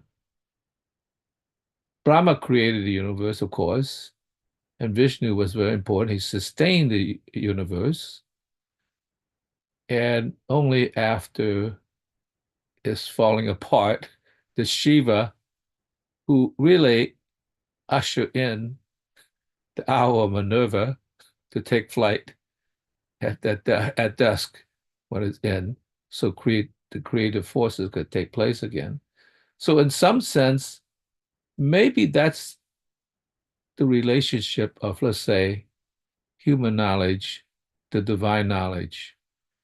If we depend on human knowledge, which maybe we should, because maybe the gods are all invented by us to begin with, then in a sense, we have to understand our limitations. And our limitations, in a sense, there is Vishnu in the middle that suppresses situation to keep it in a steady state. And we want that in a way, there's no doubt we want it. We don't want every day to be chaotic. So the thing remaining on a plateau, you can imagine if mountains are just like up a hill and then there's a long plateau before it goes down. That's different than going up to the peak and then going down. So in some sense, I think Hegel probably had a good understanding of how a social structure does suppress the outward Minerva taking flight. Hey, everything is good. Like, why are you bothering us? With these irrelevant facts, in a sense, that's just your imagination going wild. So the between the creative force and the power to live in the world begins to be a situation. But Hegel was wise enough to not negate uh, Minerva. He just sublated it, hey, calm down, guys. Like, so at least Minerva still remains and could take flight at dusk, when things are desperate. We need to see the light. It's getting pretty dark. And my thought then went to Heidegger. I when I read the thing, the end of philosophy and the beginning of thinking was kind of interesting because of course, he was interested in the pre-Socratics in a way. In other words, Heidegger doesn't mind the techno understanding. He just want to make sure that you don't let it overwhelm the what he calls the primal relationship to the world, And so he started by saying, well, he went through the history, but I like the beginning part when he said there's a relationship between Dasein, who discloses being, and the being is partly exposed. So you can say, oh, that's what it is. But part of it is hidden. I mean, it's invisible, right? And so, but what is it? And the question between that and the what is a kind of important thing, because that is what gives us power, because we're immediately at the presence of that, and we've forgotten about the potentiality of the what that's hidden. And we can't forget that. And I thought, well, that's really, when you come down to it, really the relationship between poetry and prose. Prose describes that and that becomes so powerful and cover up the what.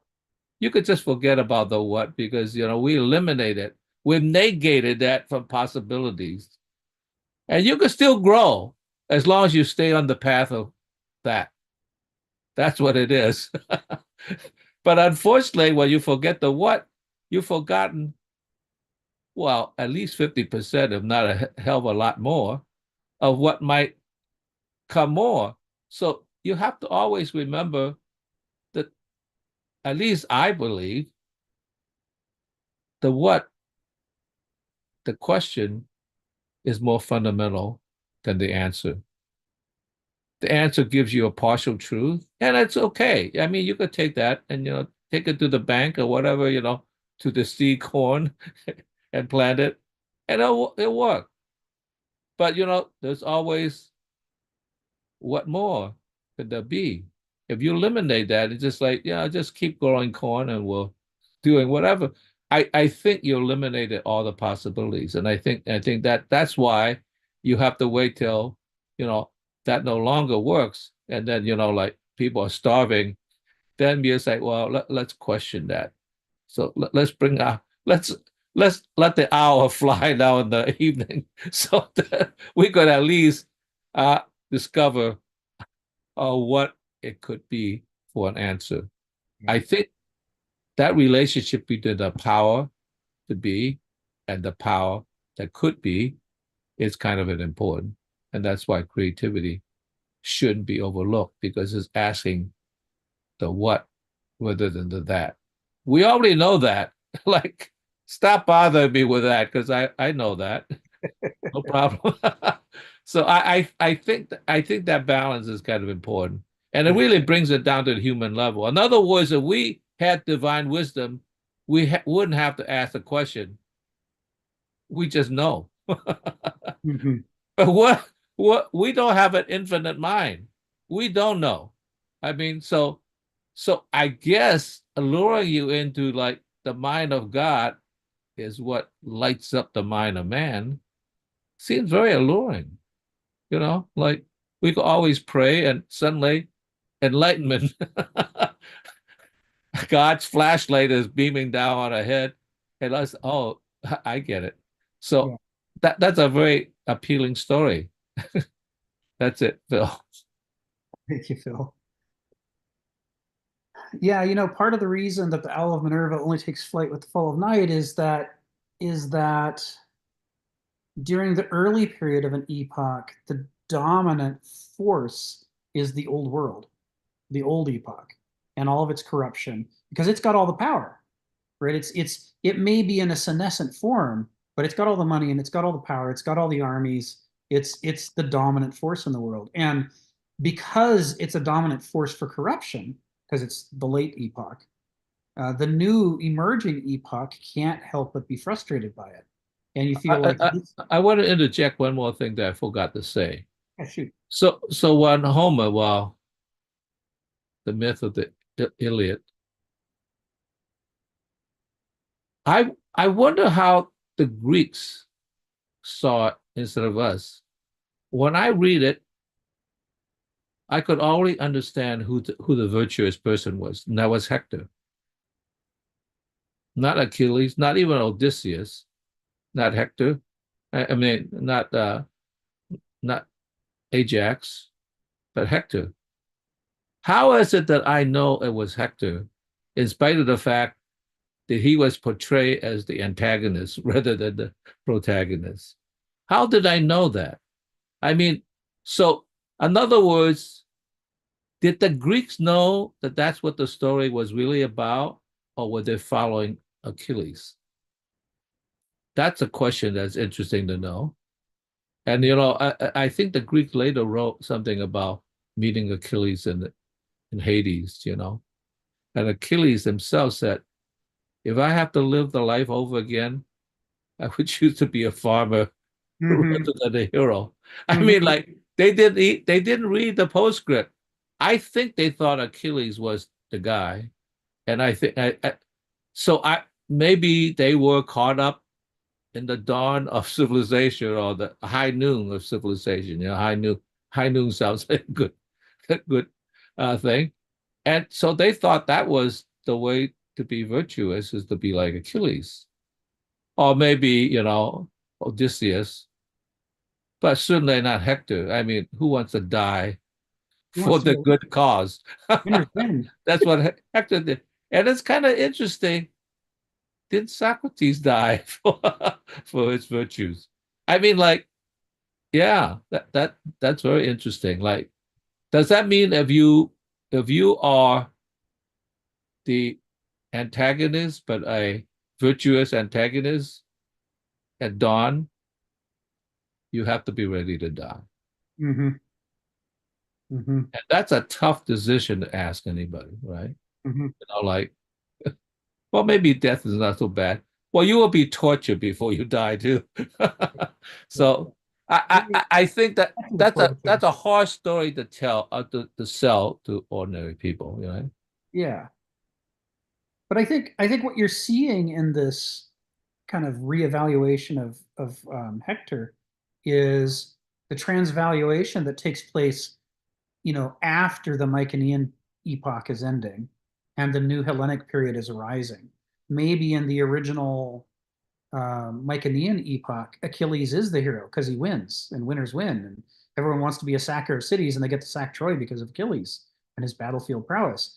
But part of what the new Olympian culture is doing is reinterpreting the old stories in a new way.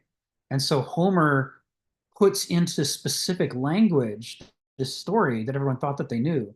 And in the new language, Hector just comes across as a whole lot more noble, and Achilles comes across as this wrathful, angry person who, is at times petty and so forth. So, there's a way in which part of what's happening is we can see right in front of our eyes the transvaluation of values that's occurring between the Mycenaean epoch and the Hellenic epoch. It's right in front of us, and it's what you're talking about. So likewise, we see the same kind of transvaluation happening. Sorry, I'm being loved on by this cat. We see the same kind of transvaluation happening at the end of the ancient epoch and the rise of the Christian epoch. One of the articles, I think it might be the one on Wikipedia about medieval Latin, or it might be one of the others like late Latin. It talks about how it's the first time I saw standard scholarship about the Latin language line up exactly with Kenneth Smith and Hegel's critiques about the transvaluation of values out of Nietzsche. Part of what happens in the article is it says that the new medieval Latin was a cross-fertilization of vulgar Latin, spoken by the common people, classical Latin, spoken by the educated classes, and what they called patristic Christian Latin, which is the early church fathers took Latin and they revalued all of the core terms that had value to make them make sense in a Christian context. And so, this is kind of the up is down, down is up, cats and dogs marrying each other kind of stuff. From an ancient perspective, it's a crazy Latin, in which nature doesn't matter, character doesn't matter, but God matters and salvation matters. And so all the words have been redefined by the patristic Christian Latin speakers and writers. And that, when you cross it with vulgar Latin and classical Latin, gives rise to medieval Latin. And so in that, we can see the transvaluation of values literally occurring as a period in history that directly affects the definitions of language. And all of that happened as a as a critique of the ancient value system on the part of the early church fathers who helped to found the medieval epoch. So what's happening there is, in the early stages of the medieval epoch, the dissatisfactions with all the frustration with all the things that went wrong in the late Roman Empire leads the focus of attention to be what's wrong with the old order, not what's wrong with the new order, because the new order doesn't even exist yet. They're still coming into existence. They don't have a sense of self as clearly as they have a sense of the other and how it is a problem and has to be replaced. That they're clear about. And they're defining themselves in opposition, as Hegel says, as a negation of the old value system. So it takes a while, not only for them to be concerned about critiquing themselves. I mean, why critique themselves at a point when they hold no power? Nothing that's happening in the world is their fault. They don't have the power to be responsible for anything yet. They're still coming into being. So it's not until the flourishing, the revolution, the rise to power, the flourishing, that they can have enough of an effect on the world that you could look in a mirror and say, wow, I now have a sense of self as an epoch. I see what I'm standing for, and I wonder if I'm true to my values. You can start to question from the flourishing period to the end period. But it's very hard during the beginning, because the elephant in the room is going to squash you if you don't pay attention to it. The ancient Roman Empire in its late senescent stage you can't ignore that. It is all over you. It's right there. You have to focus on it. Focus or die, right? And focus or die is what Tiberius put in motion. I want you to attend to my whims. If you displease me, I'll kill you or exile you. So everybody learns to focus. And that's where part of this, power makes stupid comes from. So again, going back to Ari, all these things are related to each other in some very interesting ways. There was one more thing I wanted to add that's related to this. I'm sorry, Stephen, I'll call on you in just a moment. And that is, in the Life of Cicero article on Wikipedia, they talk about how there were sort of rival factions in Roman politics during the time of Cicero's life between the optimates, who were focused on the value system of the best Romans, i.e., the upper classes, versus the populares, who were focused on the rank and file, the majority of people, the populists, if you will. And Julius Caesar was a populist, and Cicero was an optimate. He's focused on the optimates. And in the after it introduces these ideas, there's then some paragraphs that talk about how there's been a pushback against reading into these the idea of political parties. They said the natural thing to do is assume that the optimates and the populares were two political parties in Rome. But that's just a modern projection onto Roman politics. And they say all the evidence we have is that Roman politics were a lot weirder than that. Roman politics were so individualistic and pragmatist and gangsterist that the focus was, what do I have to do to advance in my career? My career. What do I have to do to advance in my career? Not how can I be loyal to the political party that I belong to? And if I think that the best way to advance in my career the most quickly and spectacularly is by aligning myself with certain positions, then I'll do that, but not out of any sense of loyalty. I'm not actually loyal to anything. And people note with some concern how late in his life Cicero seems to flip-flop in his positions. And they're like, it's weird. I mean, we want to admire the guy, but on the other hand, one day he's standing tall against, corruption in Rome, and the next day he's suddenly currying favor from Julius Caesar's faction. And then after that, he's suddenly attacking Mark Antony again. What the hell? What does he stand for? And the subtext of the article is what he stands for is, gangsterism. He's an enlightened gangster. He stands for the individual uber alles. You jump wherever you have to jump from moment to moment in order to advance your career. This is not the way that we read Rome. This is not the way we've been taught about Rome, because it's sort of hard to envision that society quite the way that it was. But this idea that already before the imperial Rome, late Republican Rome had already devolved into this pragmatist, how do I get what I want, to such a degree that even among the most enlightened and educated Romans who ever lived also fully exemplify that how do I get what I want. There's a relationship between rationality and pragmatism and stupidity and nihilism. They're on a and I guess power. They're in a nexus together in really uncomfortable ways. They're closely related to each other. Stephen, come off mute and tell us what's on your mind. I think an issue which comes up, we have this description in the ancient world, of course, hubris. This seems to be a criticism which is very much ignored by the modern. That's the striking feature. Now you start reading Mr. N, the master, Nietzsche. And of course, what does he say? What is the big motivation of people? He says envy, pride, hubris. It's to him. What are these moderns on about? They keep on saying, well, give me a nice job, give me some money, give me some security. But then Nietzsche's saying, well, no, it's underneath, there's a will to power. I will make my point. I could be the ruler of a city if I have to blow up this city in pursuit of my point, my ego. Let's throw the die to the wind. But of course, I was brought up in a culture which seems to think that pride and envy, yeah, they're just these little sins that run around your couch and get chased by a cat. Don't pay too much attention to them. It's only the big things, theft or, sexual crime or something like that. Pay attention to that. But I mean, what's pride? It's just stuff in your head. You can have all the stuff in your head you like.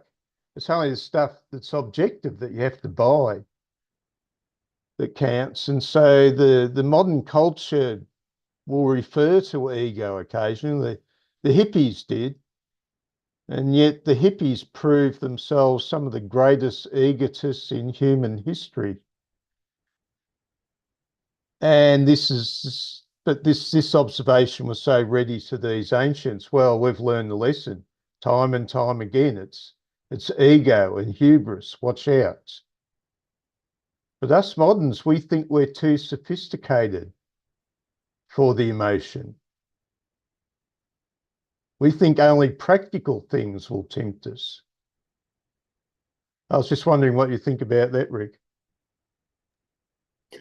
Yeah, well, I think certainly you're characterizing Nietzsche accurately in his critiques here, and you know, part of what Hegel and Kenneth Smith might say here is that pride, hubris, is directly related to noesis. The to dare to unplug from the flow of experience and negate the importance of what's happening in your life and replace it with your own plans and predictions and theories, it's an act of hubris, right? I can say, you're not a person, you're a resource, a human resource for me to utilize in the pursuit of my plans. And when I do that, I dehumanize you. It's a huge act of ego. And yet, every corporation in the world has a human resources department. They all do it. It's considered normal now. It's not even a thing. So of course of course my corporation is going to dehumanize you. And what do you expect, right? My purpose is to maximize return on investment for my shareholders. So, with that as my sacred goal, I don't have any room to respect the sacredness of you as a person. You have to just be a hammer or a screwdriver, or something that otherwise helps me to, get my quarterly return on investment. It's hubris and desire and intellectual, rationality, planning. All of these things are very closely related in ways that the modernist ideology doesn't particularly care to acknowledge. We want to sweep all the sins over to the irrational part, but Hegel says no. These are the core characteristics of the rational part. It is the rational part that dares to separate itself from nature and make plans. I am, I shall, in imitation of the God of Genesis. But well, even in the current political fight, just how much ego is coming out. Yeah, it's pretty spectacular. Thanks, Stephen. Joe, and then Ari. Joe, come off mute. Tell us what's on your mind.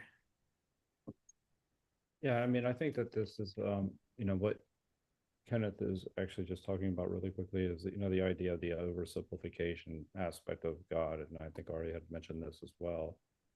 And I think that this is actually a really important point to come back to, is to understand the idea of oversimplification, right?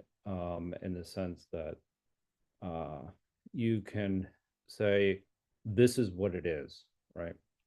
And it comes back to what Phil was saying, don't question it. This is what it is. And so the minute you start questioning it, now that you're deviating from the norm, and then all of a sudden, you have, you're dictating you're prescribing as to what is right or wrong. And that's unhealthy. That obviously is clearly something that we don't want. That's something, it's very narrow. And you can even see this so far as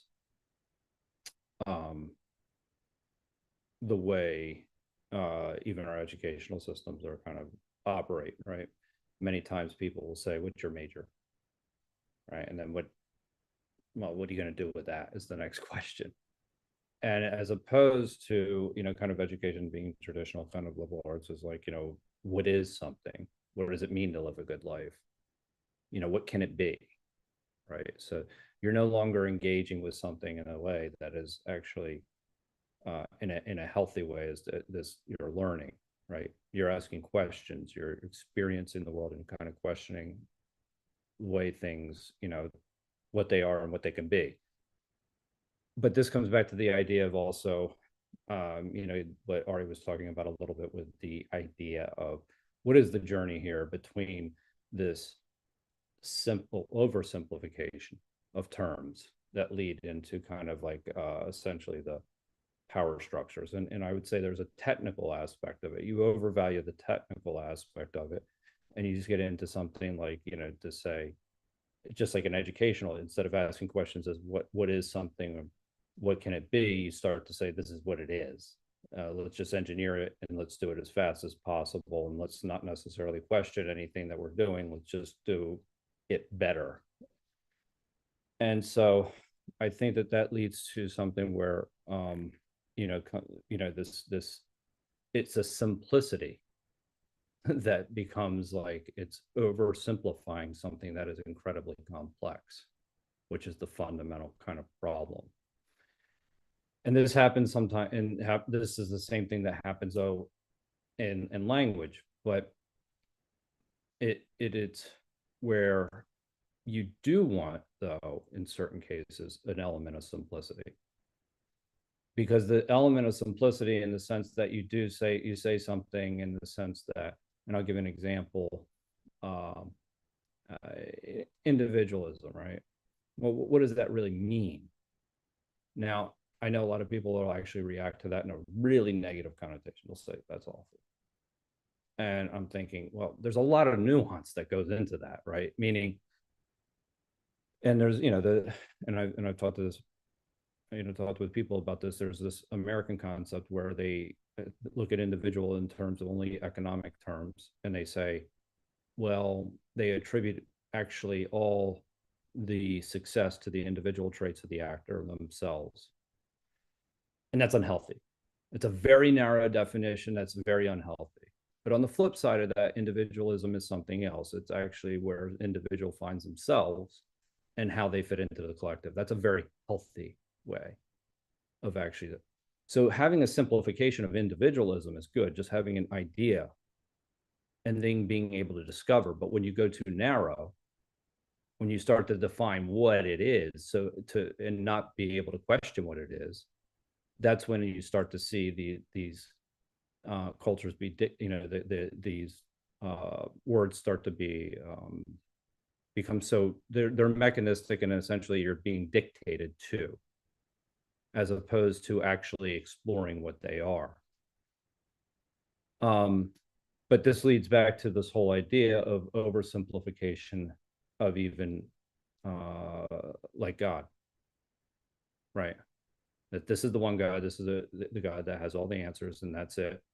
There's no other perspectives to be had. Here is everything that we need. And so this is kind of where Kenneth goes with that, in a sense, this oversimplification.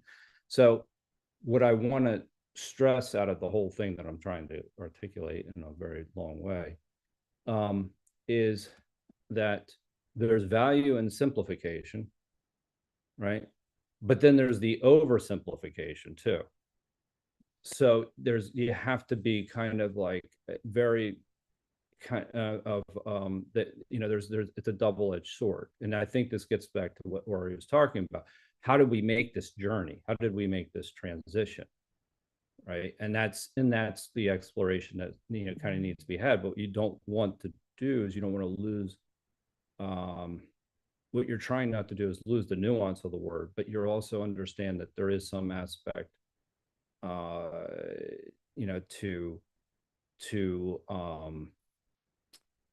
there's a right way to simplify something, is what I'm really trying to say, is more than anything else.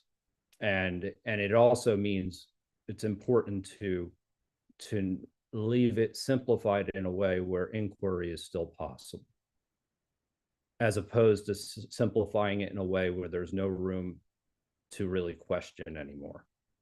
And then I think the word individualism, or whether or not what your major is, things like that, those types are examples of sometimes of, you could call it over specialization to a certain degree. and this comes back to the example that you often use, is that you walk around, everything looks like a nail, or, you know, if you have a hammer, everything looks like a nail. So, and then you're like, I can do this, I can do that. And you multiple domains, you start applying the same kind of, you know, approach. And it's not totally dissimilar to even when we were talking about physics, right? You know, you have these two different perspectives that are kind of going head to head, right? But there are different perspectives and that can be used with, you know, with quantum, you know, quantum theory and as well as relativity, right? So that there's these different ways of looking at things, that models work in different perspectives, but it's important to understand the domain that they're being used. Anyway, that's a really long way of saying that. No, that's great, Joe. Thank you. Yeah, there's a couple of things I wanted to mention in relationship to that. You know, one of them, this idea, just going with what you said at the end, this idea of the necessity of multiple models. I mean, basically validating Kenneth's approach in saying that it's not healthy for us to be stuck in the modern worldview, because then it lends itself to the kind of monomania of ideological thought, where we say everything that isn't modern is wrong and everything that's modern is right. And that's that. We can be smarter than that. We don't have to be prisoners of an ideology. So he's trying to get us to think in at least 3 different worldviews by the time the book is done, not to say these are the right 3 or the only 3, but to say now that we've moved beyond one, we can then spend the rest of our lives exploring how many different perspectives are there, what are their strengths and weaknesses. We can learn to wield a full spectrum of tools and not just the hammer all the time. So a key example of that, I think I mentioned, I had this argument with my father about a month ago on a walk around Green Lake, where he was still caught in the idea that there's one right answer, and you have to find the right answer, and then you latch onto it and you stick with it. And he said, you know, that's how science works. And I said, that's exactly not how science works. And I'll give you the 2 examples. And I said, and one of them was the particle and wave model of light. We need 2 different models, because some of light's behavior satisfies the wave model. Millikan was right. But some of light's behavior absolutely cannot be explained by the wave model, but makes perfect sense with the particle model. Einstein was right about that. And if we don't have both models and we can't shift between them, then we aren't able to explain light. The fact that it doesn't intuitively make sense to us, the fact that we wish there were a single coherent model that worked in all situations, I mean, you know, that's our gnosis, frustrated with the limitations of the mortal human perspective, that each of our perspectives gets something wrong and we can't seem to reconcile them. Yeah, of course, it's understandable to be frustrated, but that doesn't change the fact that that's where we are. It takes 2 models to explain light. And I said, but that still might be esoteric to people. You try to explain the slit wave experiment. You try to explain, you know, how you can use a little solar sail or solar voltaic, you know, generator, you know, to capture photons, and it starts spinning in the presence of light. You like, see, you can see the photons here, you can see the waves there. It's an experiment anybody can do, and yet most people don't actually do those experiments. I was lucky in high school. We had a great physics class, and we did all those things. But there's a much simpler, more intuitive example from physics that I wish everybody was familiar with, that helps to just dissolve this idea that there's one right model. It's something that everybody experiences every single day in their life. It's friction. Friction. Getting things, you know, how much resistance is there in motion when there's friction between 2 objects? And, you know, anytime you pick up a glass or slide it a little bit on the table or slide a piece of furniture, everybody's familiar with friction. Every time you hit the brakes on your car, friction is just part of our lives all the time. But modern physics, up-to-date physics, doesn't have one model for friction. It has 2 models for friction. And here's what the models are. If they are already in motion, the 2 objects with friction between them, there is one set of equations that beautifully describes, you know, how much resistance is that friction causing? How much heat does it generate? But if they're not moving yet, if they're still, and you're applying force to get it started moving, those earlier set of equations don't work. There is somehow more resistance to starting something moving. And it doesn't have to do with momentum. It has to do with the when 2 things are in contact and not moving, they don't quite adhere, but they get more stuck together than they are when they're moving against each other. And so a separate set of equations is used to describe friction when you're starting the movement of one object in friction against another. And we've all experienced that.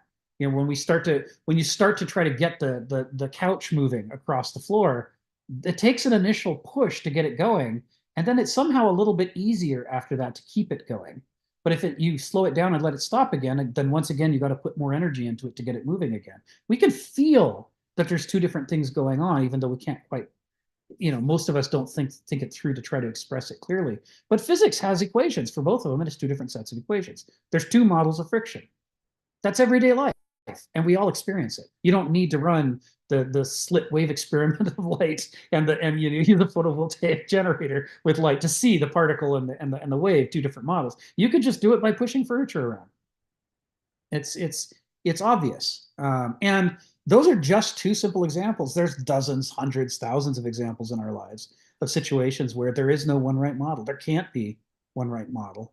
And once we go through the stuff that we went through together over the last 6 months, talking about how many things can't be mapped from one context to another without losing something, a lossy transformation, like taking the continents, the shape and size of the continents on the surface of the globe, and translate them onto a flat rectangular map. There's no way to do it without distortion. It simply can't be done. You can have more distortion or less distortion, but you can't have no distortion. And you can't even have negligible distortion. There will always be enough distortion that it gets in the way and it's a problem. That's just how it is. So if we can conceive of that, then we can conceive of the idea that you can't fit an infinite cosmos into a finite mind. It can't be done. There's always going to be distortion. And the result of the distortion is we need multiple perspectives that have different kinds of distortion from when we look at it from different angles, so that we can try to move the distortion to some part of the problem that's not what we're working on right now. This happens in medicine all the time. When people they try to take the right approach to medicine that gives you a greater chance of being able to help the patient. And sometimes you're going to take a medical approach, and sometimes you're going to take a surgical approach, and sometimes you're going to take a physical therapy rehabilitation approach. You shift modalities depending on the nature of the problem and what the strengths and weaknesses are of the different models. We can all learn to do that, but it requires accepting the idea that there's more than one right answer, and none of the answers is 100% right. So, ultimately, no, I very much appreciate that, because I think that this is where this idea of nuance is lost, and then this is where understanding what model works when, yes, is this is the distinction between the ancient worldview and a more modern, where one is much more technically geared, and where the other one is much more nuanced, and kind of in a sense that there is a there's an element of wisdom as to what you're applying, like what is it that needs to be applied in this particular circumstance. So it's more focused on the idea of judgment, fundamentally, than say just applying the model as fast as you possibly can. yes. And so that distinction was kind of comes back to the prescription versus description kind of idea as well. Yeah. So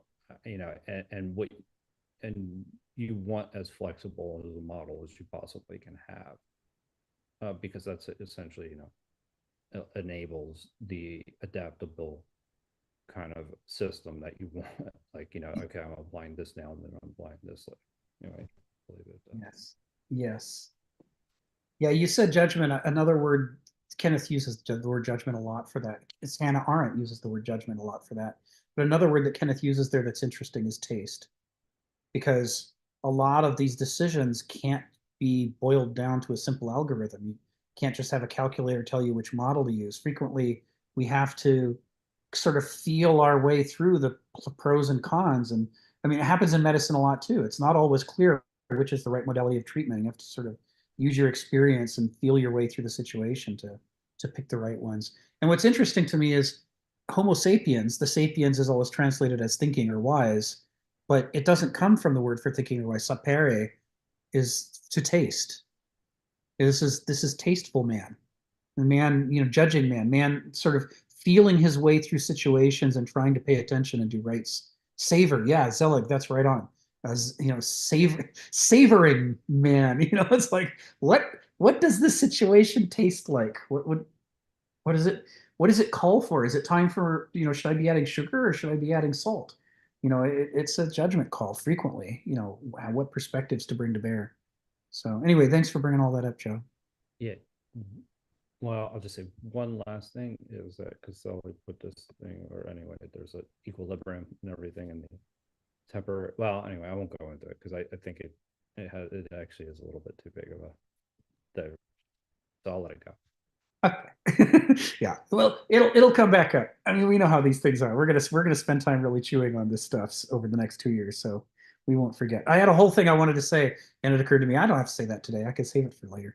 About and just to stick a pin in it, it's about the way that the new medieval rising force during the senescence of the ancient empire of ancient Rome had a choice about whether to reject the power and corruption of Rome or to adopt it and try to remove the corruption and replace it with God. And they're opposite strategies. They could have said, let's go back to Jesus. But instead they said, let's embrace the empire, but just put God in charge.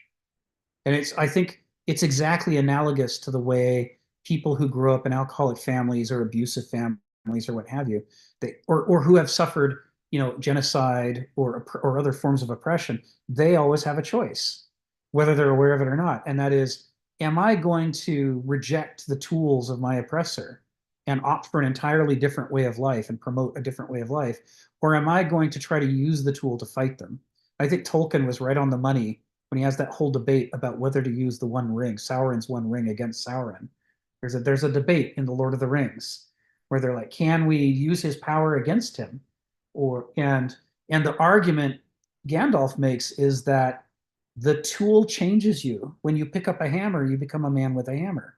If you pick up Sauron's ring, it's not going to work in your favor. It's going to corrupt you to do the thing Sauron does. And ultimately, it'll return to Sauron because it's his tool anyway. It's not your tool. And that maybe what you should do is don't use the ring, which he won't even be able to imagine somebody not wanting the ring. Don't use the ring and instead destroy it and try to make a world without. I wondered sometimes whether Tolkien was thinking about when the rise of the medieval epoch, did they take the reins of empire away from Rome and say, we're going to be the new Holy Roman Empire? In other words, let's put on Sauron's ring and use the power for good. Or do they go with Jesus and say, we don't need empires. We don't need to oppress anybody. We don't need to use violence. What if we, make an empire of love, instead? And I think what we're going to find, and this is one of the things I'm going to augment Kenneth's chapters on the medieval epoch with. I'm going to augment them with a lot of people in the medieval epoch outside the power structure opted for option 2. What if we just tried to emulate Jesus? What if we didn't try to be an empire? And of course, that got them in a lot of trouble. but ultimately, those strands come all the way through the medieval epoch and influence, to the present day. That notion of what if we actually listen to Jesus more than we tried to be an empire? Like what would the result be? It's interesting. We'll come back to it. Ari, come off mute and tell us what's on your mind. Hey, yeah, I'm going to respond to something. It's been a little while since we brought it up about the Minerva flying at dusk, and to some degree, this not necessarily debate, but an exploration of the value of certainty and uncertainty. And it has to do with something Yuval Harari says about what took off to some degree in the late medieval era that brought us into the modern era was the embrace of ignorance is the only thing that allows for knowledge to form, meaning that he criticizes and says that to some degree, and this makes sense in our own era, depending on what type of logos dominated, civilization you're in, is that if your power is based on your ability to explain the world around you, to some degree, he calls this in the Eastern cultures, specifically Chinese, that their ability to be powerful as an emperor was to say that they know everything that's going on in the world and that they can understand everything in nature and that they are at the top of that pyramid. And to some degree, it seems like the church is doing the same thing, where our model of reality is correct because we understand reality completely. And therefore, because Earth is at the center of the universe, you are also at the center of the universe, and you can trust our Pope is at the center of the universe. And basically, that when there is what we'd call uncertainty, or we would call this novelty, or moving outside of the group think, this is just a threat to the power structures as opposed to the opportunity to leverage something new and powerful. And this very much follows my understanding of brain science. I don't want to get into too much, but I'll quote my source is Lisa Feldman Barrett, who talks about the construction of emotions as categories similar to words in linguistics that are always being constructed all the time based on their context and are living, evolving things. And there is no such thing as an essential emotion. There is no version of universal happiness, and there's definitely no universal expression. She says something that's very strange, that Apple and Google are spending billions of dollars trying to use AI to match up facial expressions with a fundamental, essential, a platonic form of happiness. And she says this is just outright mythology. This is just nonsense. And it has to do with something about the way that there's a relationship in the brain when we create categories. They require words. And as to get to Joe's point about specificity or specialization, these are the same things in my mind. The counter of this in medicine, but often in terms of philosophy also, is called sensitivity. That one comes at the expense of the other. You could have a tool that's highly specific, like, or you could have something that's very sensitive. And they do different things, but there's a trade-off between them. And to some degree, we're describing this with language too. If your language is very powerful in a very specific scenario, you can leverage it greatly, but outside of that specific scenario, it has no sensitivity. And if you want to be very sensitive, which means generalized, that means you can't have a nuance to deal with this detailed mechanism. And I think this is getting to the point of Joe, which is mechanism is related to specificity, and technology and all these ideas of certainty of power are like a type of mechanism that's very reliable. And there's something very much about the brain that makes sense here. That when we're categorizing all of the chaos around us and we're constructing these emotions and words to fit as very much bins for specific types of information, the more that that is summed up into a singular, simplistic idea, the less energy the brain needs to do to model it. And this ability to take a vast amount of chaos and reduce it to something that's very simple is very energy efficient. And so having a model, a single model, is very attractive. And it would seem like the healthy version of this is some sort of dualistic model where you have two components creating something like a paradox, and there's a play between them. This, in terms of other types of thinking, is called, in systems thinking, this is called stocks and flows. We've talked about her before, but this is classic Donella Meadows. And there's the flows are either going to be, if they're too strong, they're going to create reinforcing feedback loops of power, or if they're going to undermine each other or balance, basically oppose each other, they will balance each other and they will sort each other out. To some degree, this is, the brain is always trying to make a relationship between how certain am I that I can predict everything and how much uncertainty am I going to allow. And to some degree, things like yoga and mindfulness are all about the allowance of uncertainty to reintroduce into our models, to be able to update our models better, not just be stuck in a framework.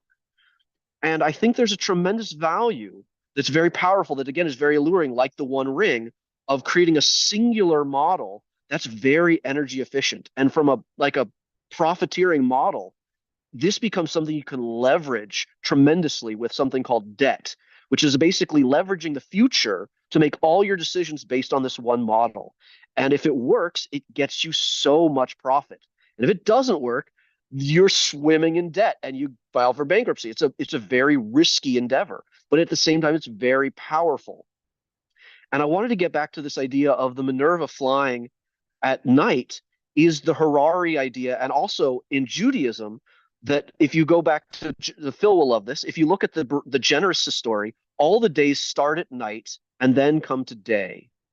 And the idea is the same thing here, that Harari points out specifically. This is the representation of we can only have novelty and a search for new wisdom when we believe our current model is failing, or we just believe even more so there's an inherent failure to our model. Like science is supposed to be inherently only falsifiable, but is never arriving at truth, meaning that there's always an embedded amount of ignorance that you're trying to work out.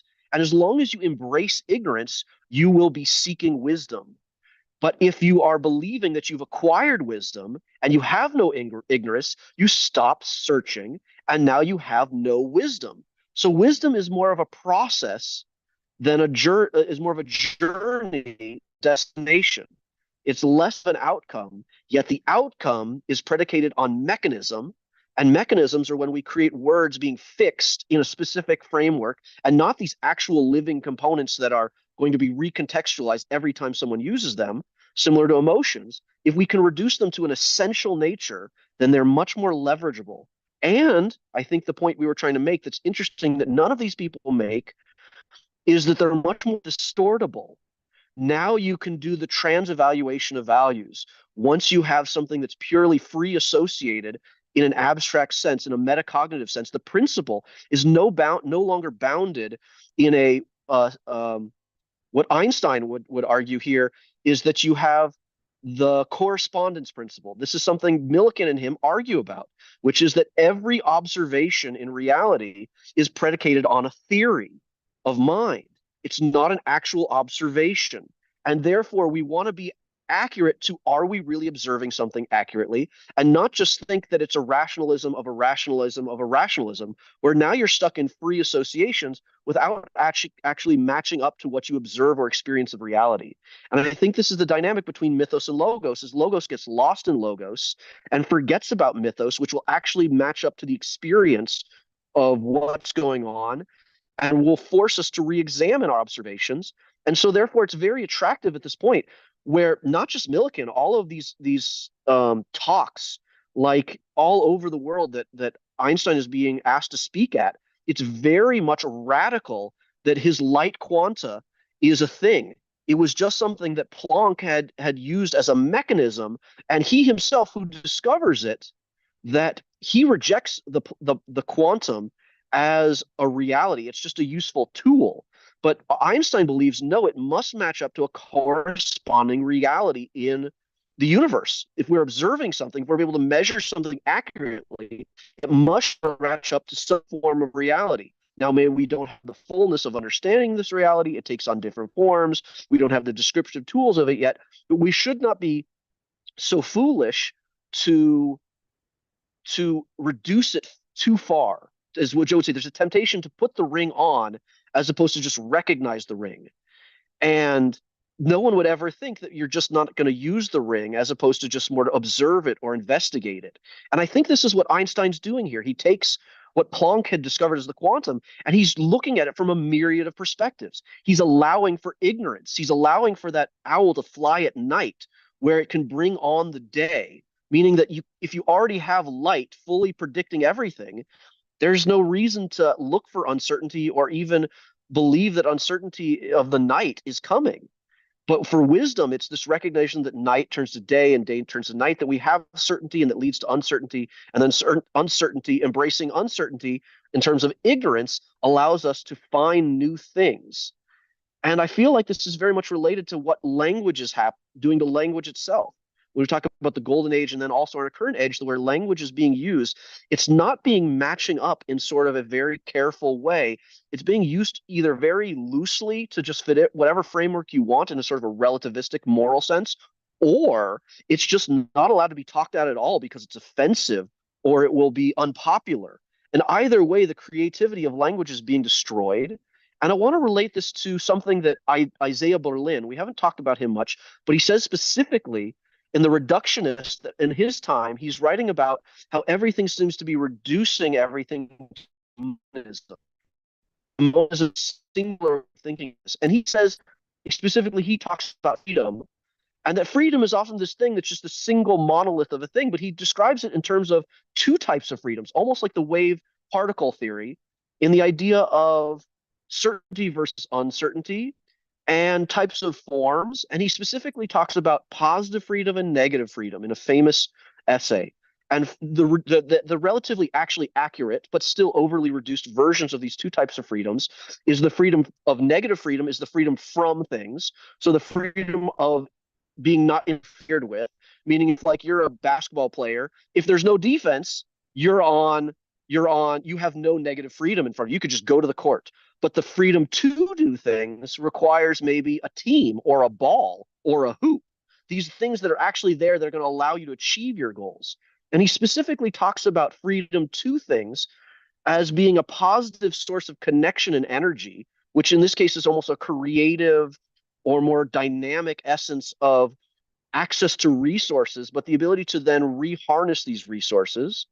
And the freedom from something is, or if you were going to have a loss of negative freedom, it's you don't have access to someone getting in the way of your accessing resources.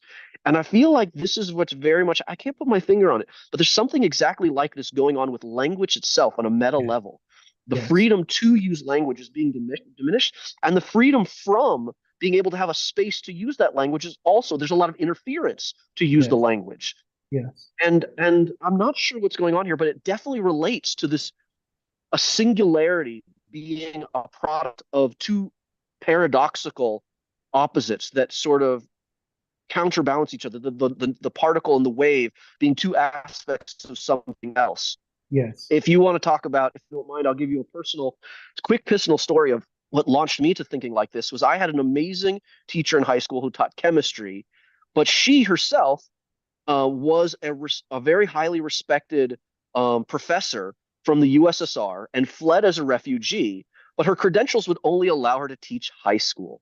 And so she was teaching about the dualistic nature of particles and waves, and that everything in modalities in nature is something like this, to the akin to the metaphor of what she would use an overhead projector, which for all of you probably know what an overhead projector is. It's something that takes a three-dimensional object and projects it two-dimensionally.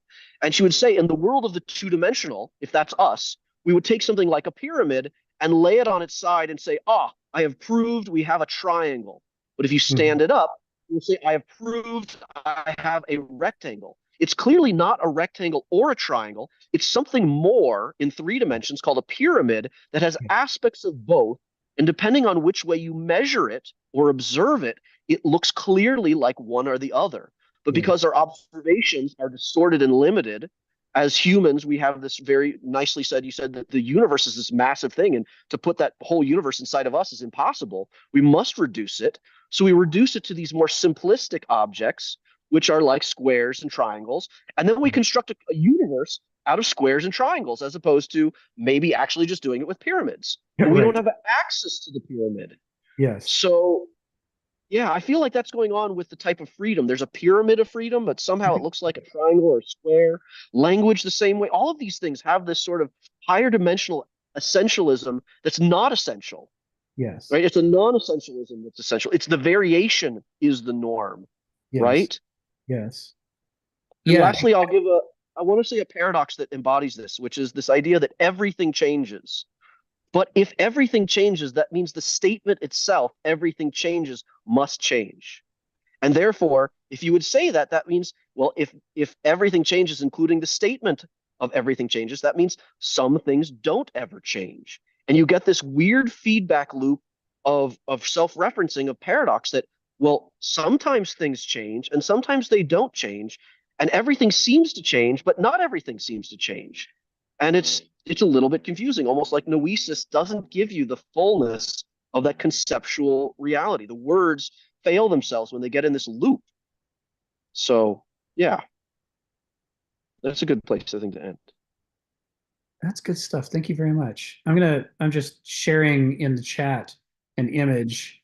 This is the cover of Douglas Hofstadter's book, Go to Lesher Bach, which, like Donald, this was a highly influential book for Donald growing up, and for me as well. And it talks about, for me as well. My father studied go. this book. It's intergenerational. My father studied this book and passed it on to me, and I've studied it for my life because he studied it. Yeah, my father got it for me. And what it really nicely illustrates is, in one image, it shows these complicated three-dimensional shapes, but if you hit them from light from different directions, the shadow they cast it shows a different image. Are we seeing a G or an E or a B? Is any of them actually summarize this shape? Or is this shape something far more complex, where the G, the E, and the B are only aspects that are visible if you look at it from the right angle? And this is I think, in one image, this is a nice metaphor for what Kenneth Smith's trying to do in this book. He's saying, if we look at the cosmos through the ancient worldview or the medieval worldview or the modern worldview, each of them gives us an interpretive framework to make sense of what we're looking at. But that making sense is itself also a process of misunderstanding, in which much of the true complexity and interest of the actual thing we're looking at is lost and reduced to this aspectival glimpse, this little caricature. It's just a stripped down piece of it, and that doesn't adequately summarize. Not only does it leave details out, it also doesn't adequately summarize the whole. To call that shape a B is as misleading as to call it a G or an E. It's not any of those things. It's something else. But if we know that from one angle it looks like a G, from another an E, and from another a B, then at least we have the idea that the thing itself is multi-perspectival and complex. It opens up the possibility. So for me, this is the metaphor with, if I know I'm an alcoholic, I know I need to do something about the bottle. But if I don't know I'm an alcoholic, then I'm going to think that everything's fine when it's not. If I know that there's multiple perspectives on the same thing that make it look completely different, but from each perspective, it's consistent and it's coherent and it makes sense, then that helps me to understand the limits and liabilities of human reason and to begin to compensate for them. I can try to use prostheses to keep track of the fact that there's multiple aspects, and to think like a medical professional does. I can decide, when is it time for me as a podiatrist to engage and treat from a podiatrist's perspective, and when is it time for me to say, I wonder if maybe medicine should handle this case and not me, because maybe medicine has better strengths for the situation. That ability to hand off and to delegate and to share responsibilities and share perspectives. We see what medicine is capable of when you have that kind of a community of expertise and sharing and differentiation. If only we could run more of the world that way. Anyway, thanks. Sorry. You said many, many, many fascinating things. I only captured a few of them in the chat. We'll have to come back to a lot of them in the weeks ahead. We're down to our last half hour. We got 3 people in the queue. So Phil, come off mute. Tell us what's on your mind. Well, I'll come off the chat, but my thought is that I've been observing Sharon. She's looking at her text. And although I'll be speaking against, I wanted to continue this conversation as it is, because I'm sure she wants to return the text. I'm going to ask her if she wants to talk and interrupt us in spite of the fact. Sharon, do you want to do that? Well, for me, the discussion about certainty and uncertainty is a general foundation of life. We went from the ancients to the medieval, and the endorsement of the spirit, Christianity, is a way to solve the uncertainty. So it's interesting for me to listen to all the various theoretical concepts and models which addresses this. Now, I find it interesting because I come from a world of certainty. And so because I come from a world of certainty, I am learning how to entertain uncertainty and how productive and active it is. And to me, it's not, but I'm learning. That's my take. And I would really like to go back to the text because, and Ari talks about Yuval Harari, which is one of my favorite authors. And last week he brought up Michael Sandel, which is another of the philosophers that I really like. And Sandel does engage uncertainty, but from a certainty point of view, almost to the point of an outcome, of looking at an outcome. So that's where I stand. Well, thank you for noticing that I'm quiet, Phil. I'm learning.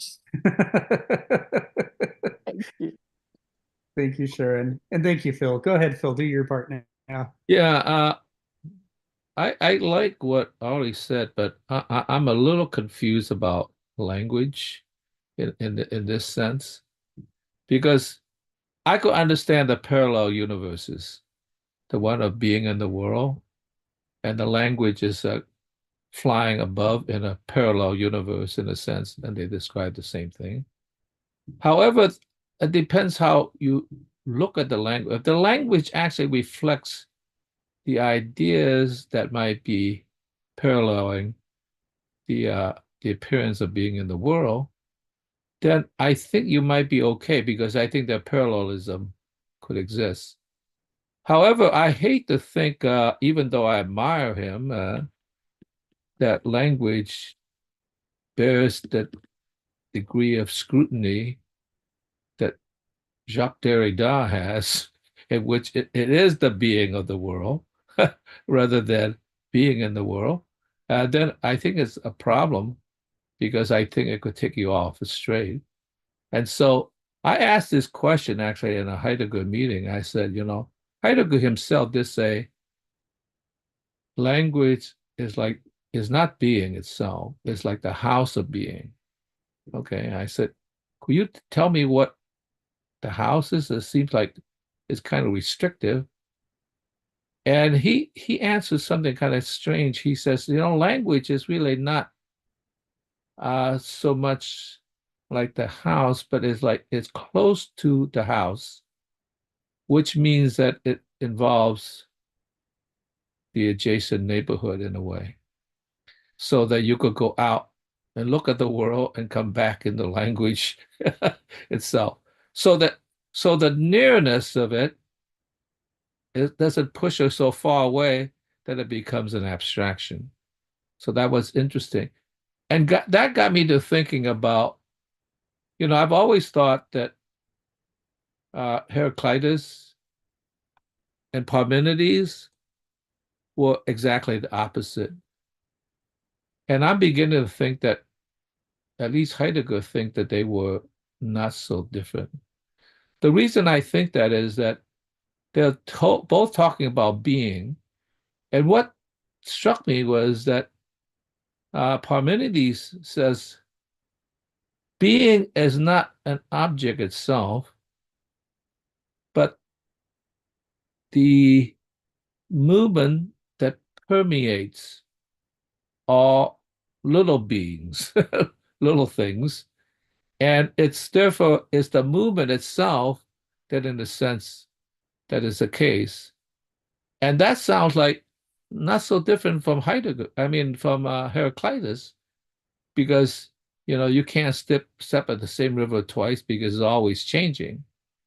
And I remember I mentioned in this meeting, I said, yeah, that got me to thinking if you can't step in the same river twice, that means there's a split second between one river and another river. I said, can you actually step in the same river once? Right?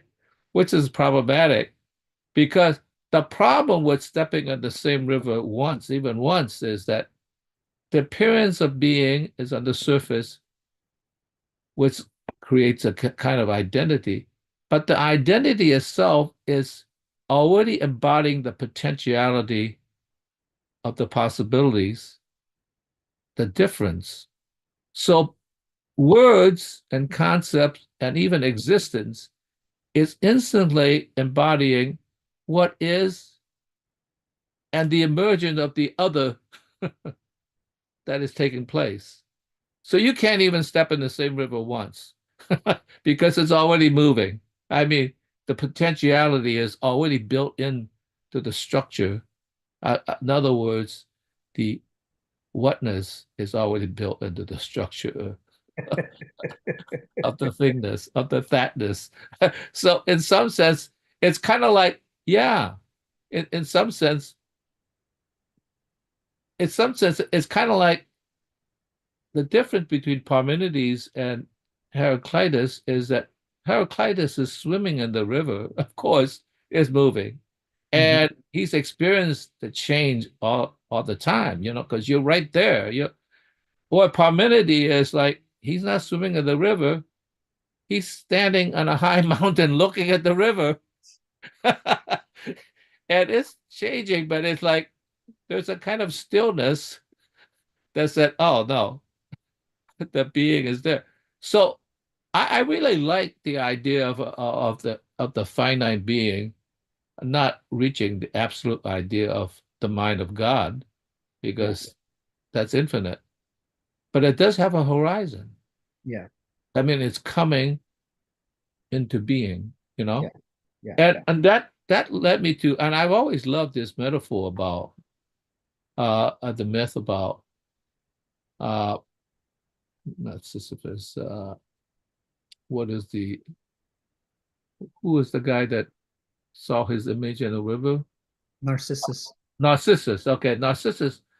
And the problem with Narcissus is he's seeing reflection, which is how our mind sees things, right? Sees reflection, but it's so beautiful that he's stuck in the present. He doesn't understand the river is flowing. So in order for him to be, he have to come into his being that will be. What he's looking at the image at the present, he can come into himself, which is his destiny. Okay? And so there's the problem of the time warp, right? If you want to stay as you are, you can't come into what you will be. You're stuck, right? You might as well be chained in the myth of the cave. You're looking at your image all the time. So in some sense, you have to like allow yourself to contemplate a different kind of reflection. The reflection that's seeing the present of the image, the beautiful image that you are. But you have to do another kind of reflection, which is deep thinking, which is the other level of ideas, right?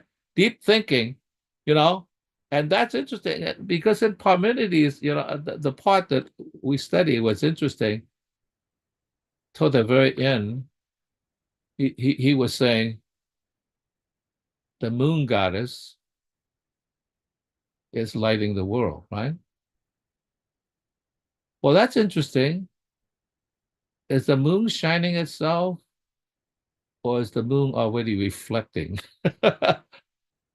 what the sun is, right? And so we are, as beings, always caught in an indirect light. Right? So we have to reflect on the moon in order to get to the light of the sun. Yes. Right? So therefore, in a sense, you have to overcome the goddess herself in order to get to the real light that will light up what being is. So that's kind of interesting. He's already talking about the fact that we are dealing with the appearances of the moonlight, which, by the way, sounds a lot like the owl Minerva.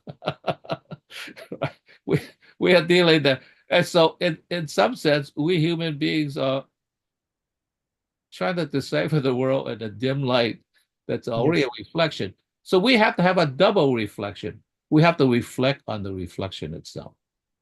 Okay. Yes. And which means that you can't just go to the first layer of the reflection, you know, which is the ideas, but you have to reflect on the reflection itself, which allows you to unify the relationship of the image that is and that will be. Okay.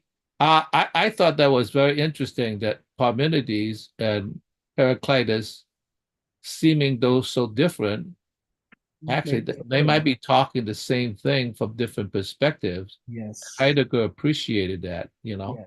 Yes. I first thought, well, he's clearly on the Heraclitus camp, but no, that's not true.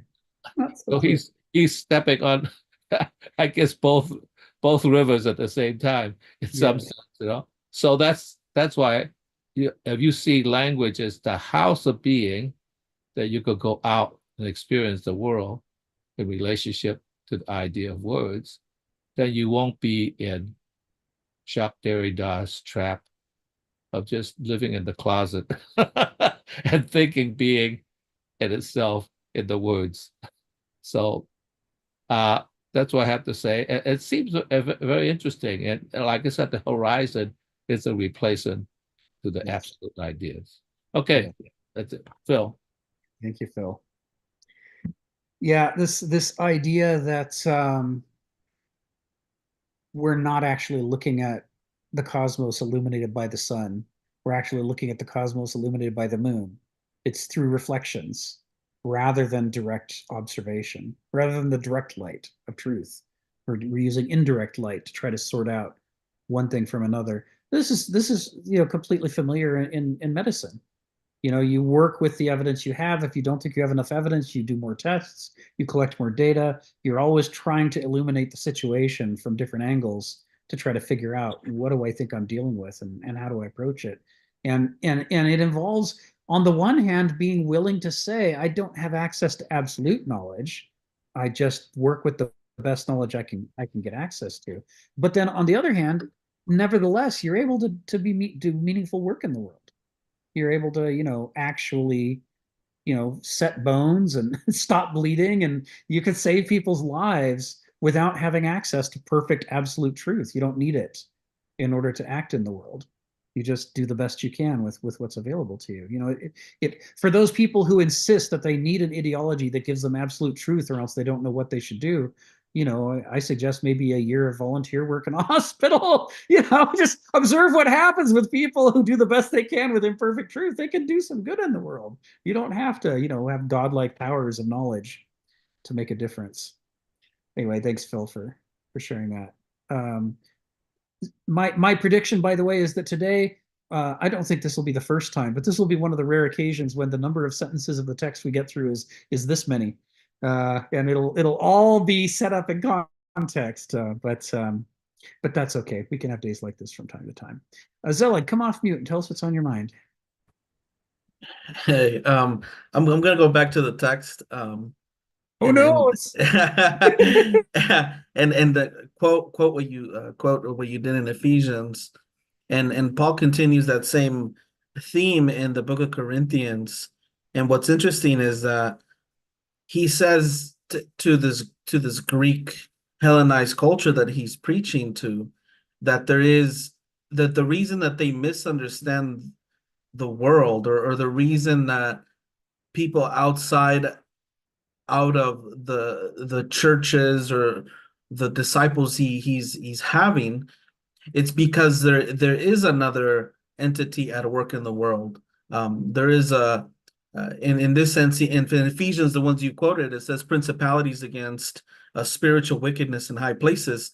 In the context that Paul is coming from it, since I know the background of the Hebrew, it would be the equivalent of saying there's Elohim, there's these powerful ones, these gods, lower GKs, that are at work in people's minds, that he then continues in the book of the 2 Corinthians 4, that says, here's this God, here's this devil that is blinding people to not see the gospel. The reason people are not understanding the gospel of Jesus is because the God of this world, or Satan, is deliberately blinding people to not understand it, but to misunderstand it.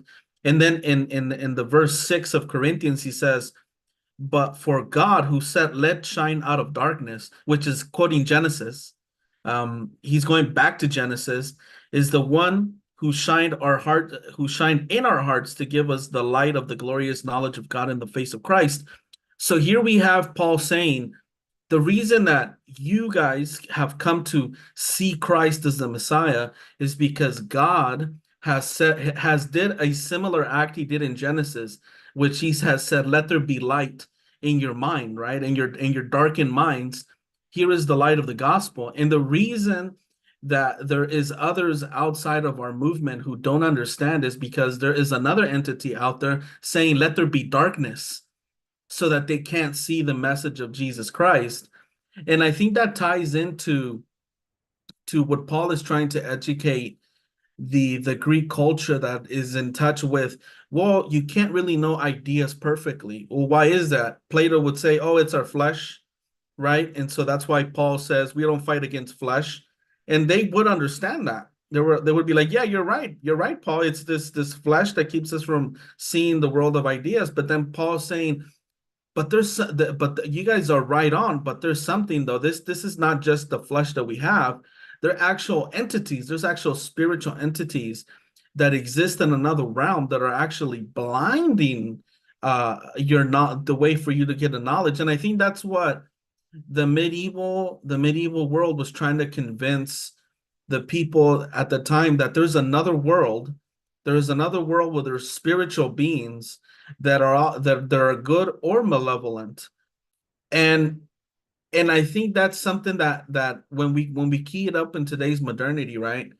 In modernity, we don't speak about there is another spiritual world that is inhibiting us from seeing the world as it truly is.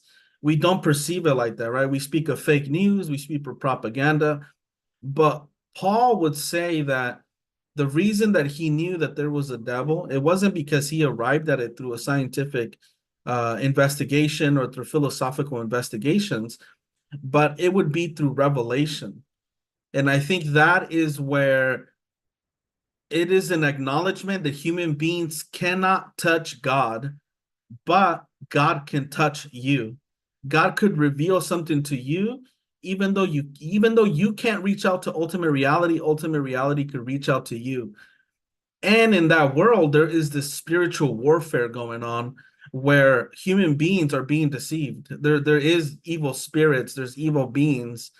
And in modernity, we would say, how would we perceive that? We would perceive that as conspiracy theories of like this malevolent people working behind the scenes, because we no longer believe in the modern world that we are subjects of a spiritual world as well.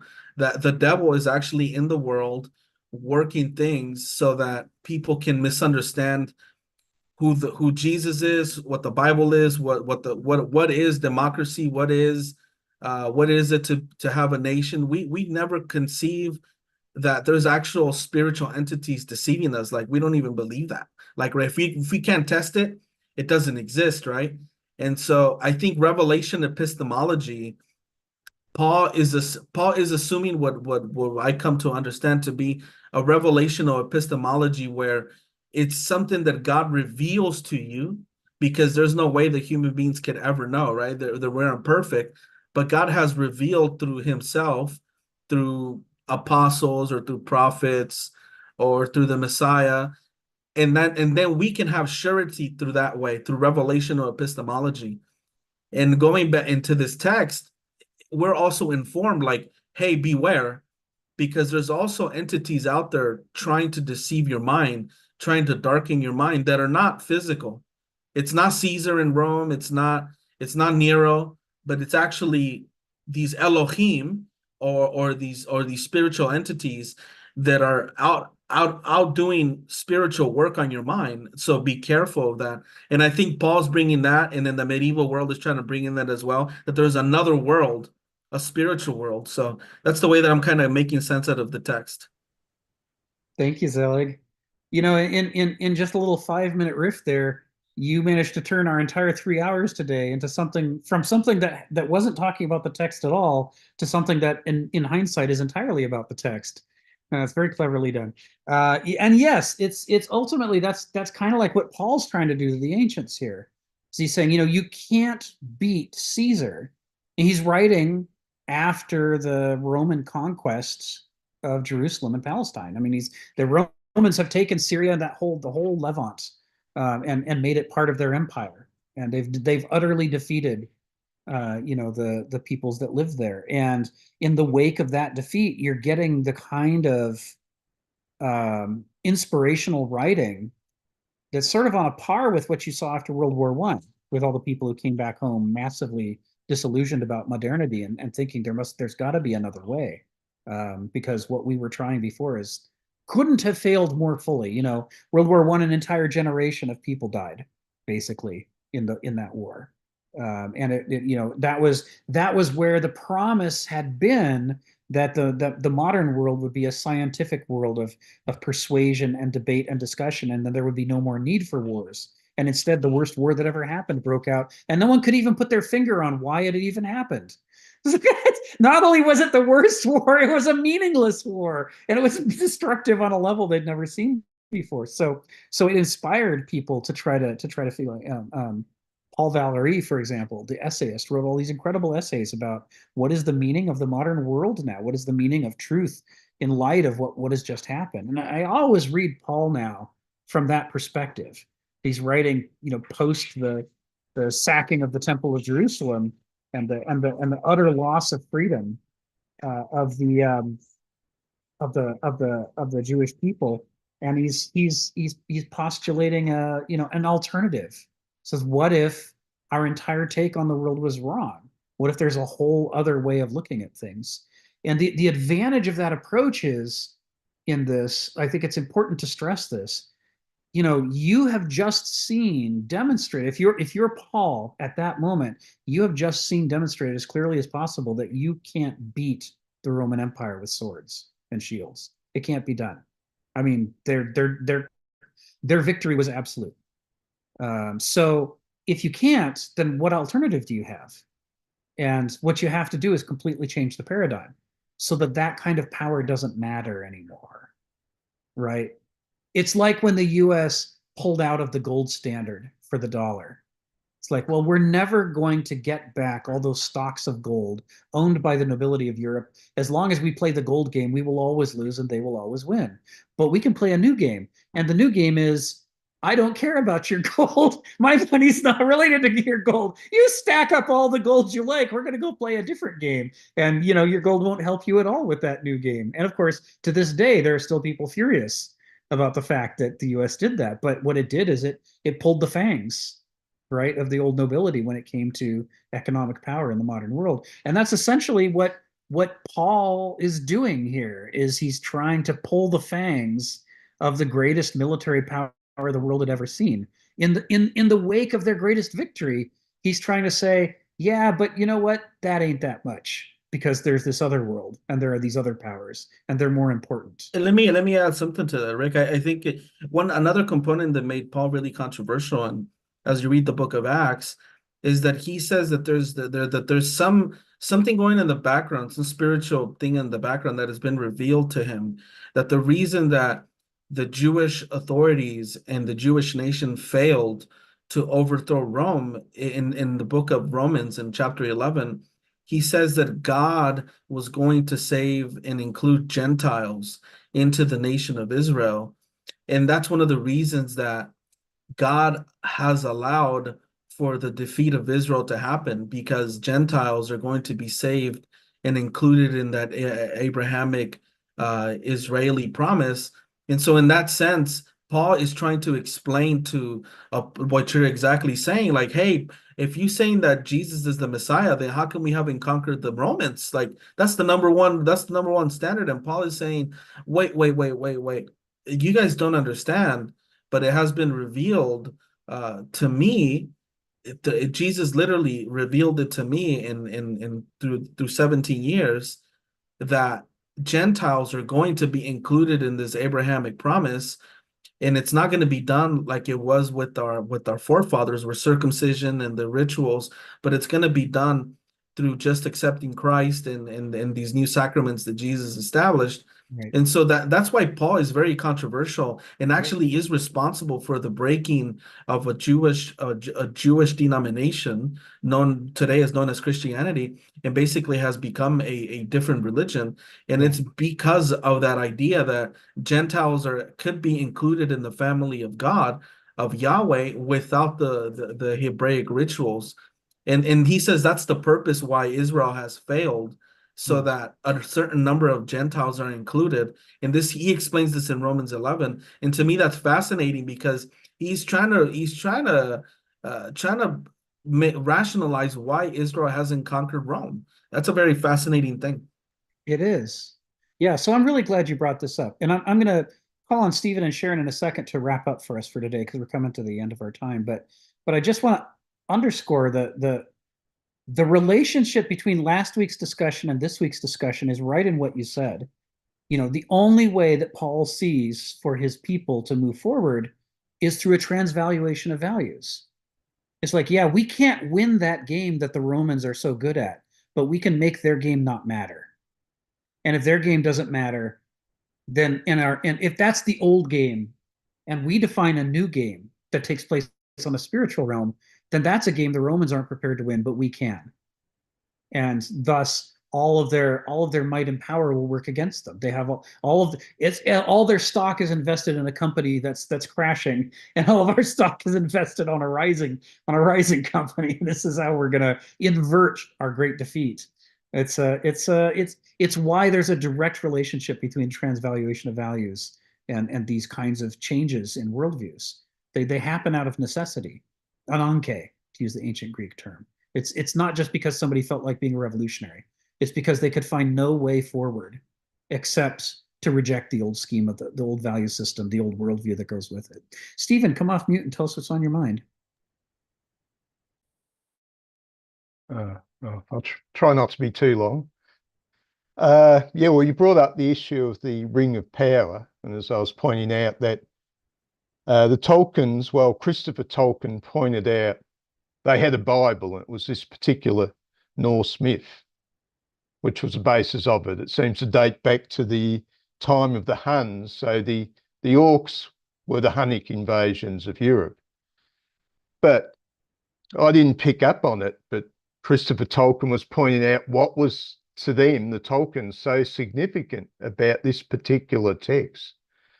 They point out that the sword of power in this story, each person who grabs the sword of power gets a load of power, but the sword possesses them and brings about their doom.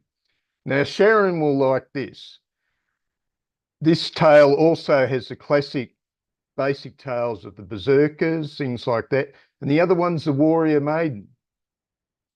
The only person who grabs the sword of power in these tales and survives it is the warrior maiden. So the story's saying men have got something wrong with them. And but she uses the sword to establish her position in the world, and then she goes totally Jane Austen and marries a guy who has the advantage of owning half the county. And she lives her life as a normal woman after that and produces a couple of sons. And then one of the sons wants the magic sword. She says, no, it's no good. Don't touch it. He grabs it, and the first thing he does is kills his brother. So, but what Christopher Tolkien was saying was so significant was this was the first tale we know in history where the protagonist is an instrument made by man. We don't see that in ancient tales. It's always about people. It's always about family lines. This is a story of the swords and his boys who grabbed the sword, the sword and his boy. Here's another stooge. I'll suck the life out of this one. Don't you worry. Here's another fool. And of course, this story is played out in Moorcock's Stormbringer. It's used in the heavy metal cartoon where, again, you have the warrior maiden who resists the orb of power, oddly enough. The orb of power, everyone wants it, and it brings out the worst and most plebeian sort of qualities in people. So I just thought you might be interested in that. Very. As another point, bringing up your other issue of, I always make this point, don't shoot the messenger. Now, in the 19th century, it was a very common practice to take out the bottle of whiskey, stick it on a shelf with a chain around it and a lock. And you had to find the key. The key was put away somewhere secret. We are in a society that doesn't like putting the message there like that. Watch out for, oh, you're an alcoholic, we must hide the alcohol. No, you put it on the shelf because that's the message. Don't shoot the messenger. but we live in a culture that wants to hide the message because it's too upsetting. That's Thank right. Thank you, Stephen. And thank you for highlighting the Hunnic Tale. I actually haven't read it yet. I'm gonna do that. I think it'll be very Yeah, 1960 Christopher Tolkien, but I think they have reprinted it. that's great. Thanks, man. Sharon, you get the final word today. Yes, well, we're at the end, and I would like to say that next week I would like to begin in the first paragraph after that Bible verse, because I think Zelig said a lot of things that I think are pretty interesting. And for me, he said Paul is very controversial. And that's the first place to start, because Paul never ever sat at the feet of Jesus. Yet he is the foundation of Christianity. And that probably is the biggest paradox and biggest controversy about Christianity itself. But I'd like to just end on this last sentence here. What had anciently been an animist or unsolved world is now consumed as a battleground for the alignment of souls with good or evil. And that's what Zelig is talking about, the power of your mind. And the Bible talks about that in many, many ways. And there's also another concept which he didn't bring up, in that we as human beings have inherent divinity. And that is part of one side of Christianity, which encourages a partnership with the divine instead of the authoritative model. And we can talk about that next week, because I think we've just gotten to an interesting place. Because the following paragraph also has a lot of meat in it. Yes. Yes. I'm gonna follow your suggestion. And next week we'll dive into paragraph 6, armed with this observation. Thank you for that, Sharon. Okay, thank you. All right. Have a happy Thanksgiving, everybody. You too. Don't eat too Happy much. Thanksgiving. Take care, everybody.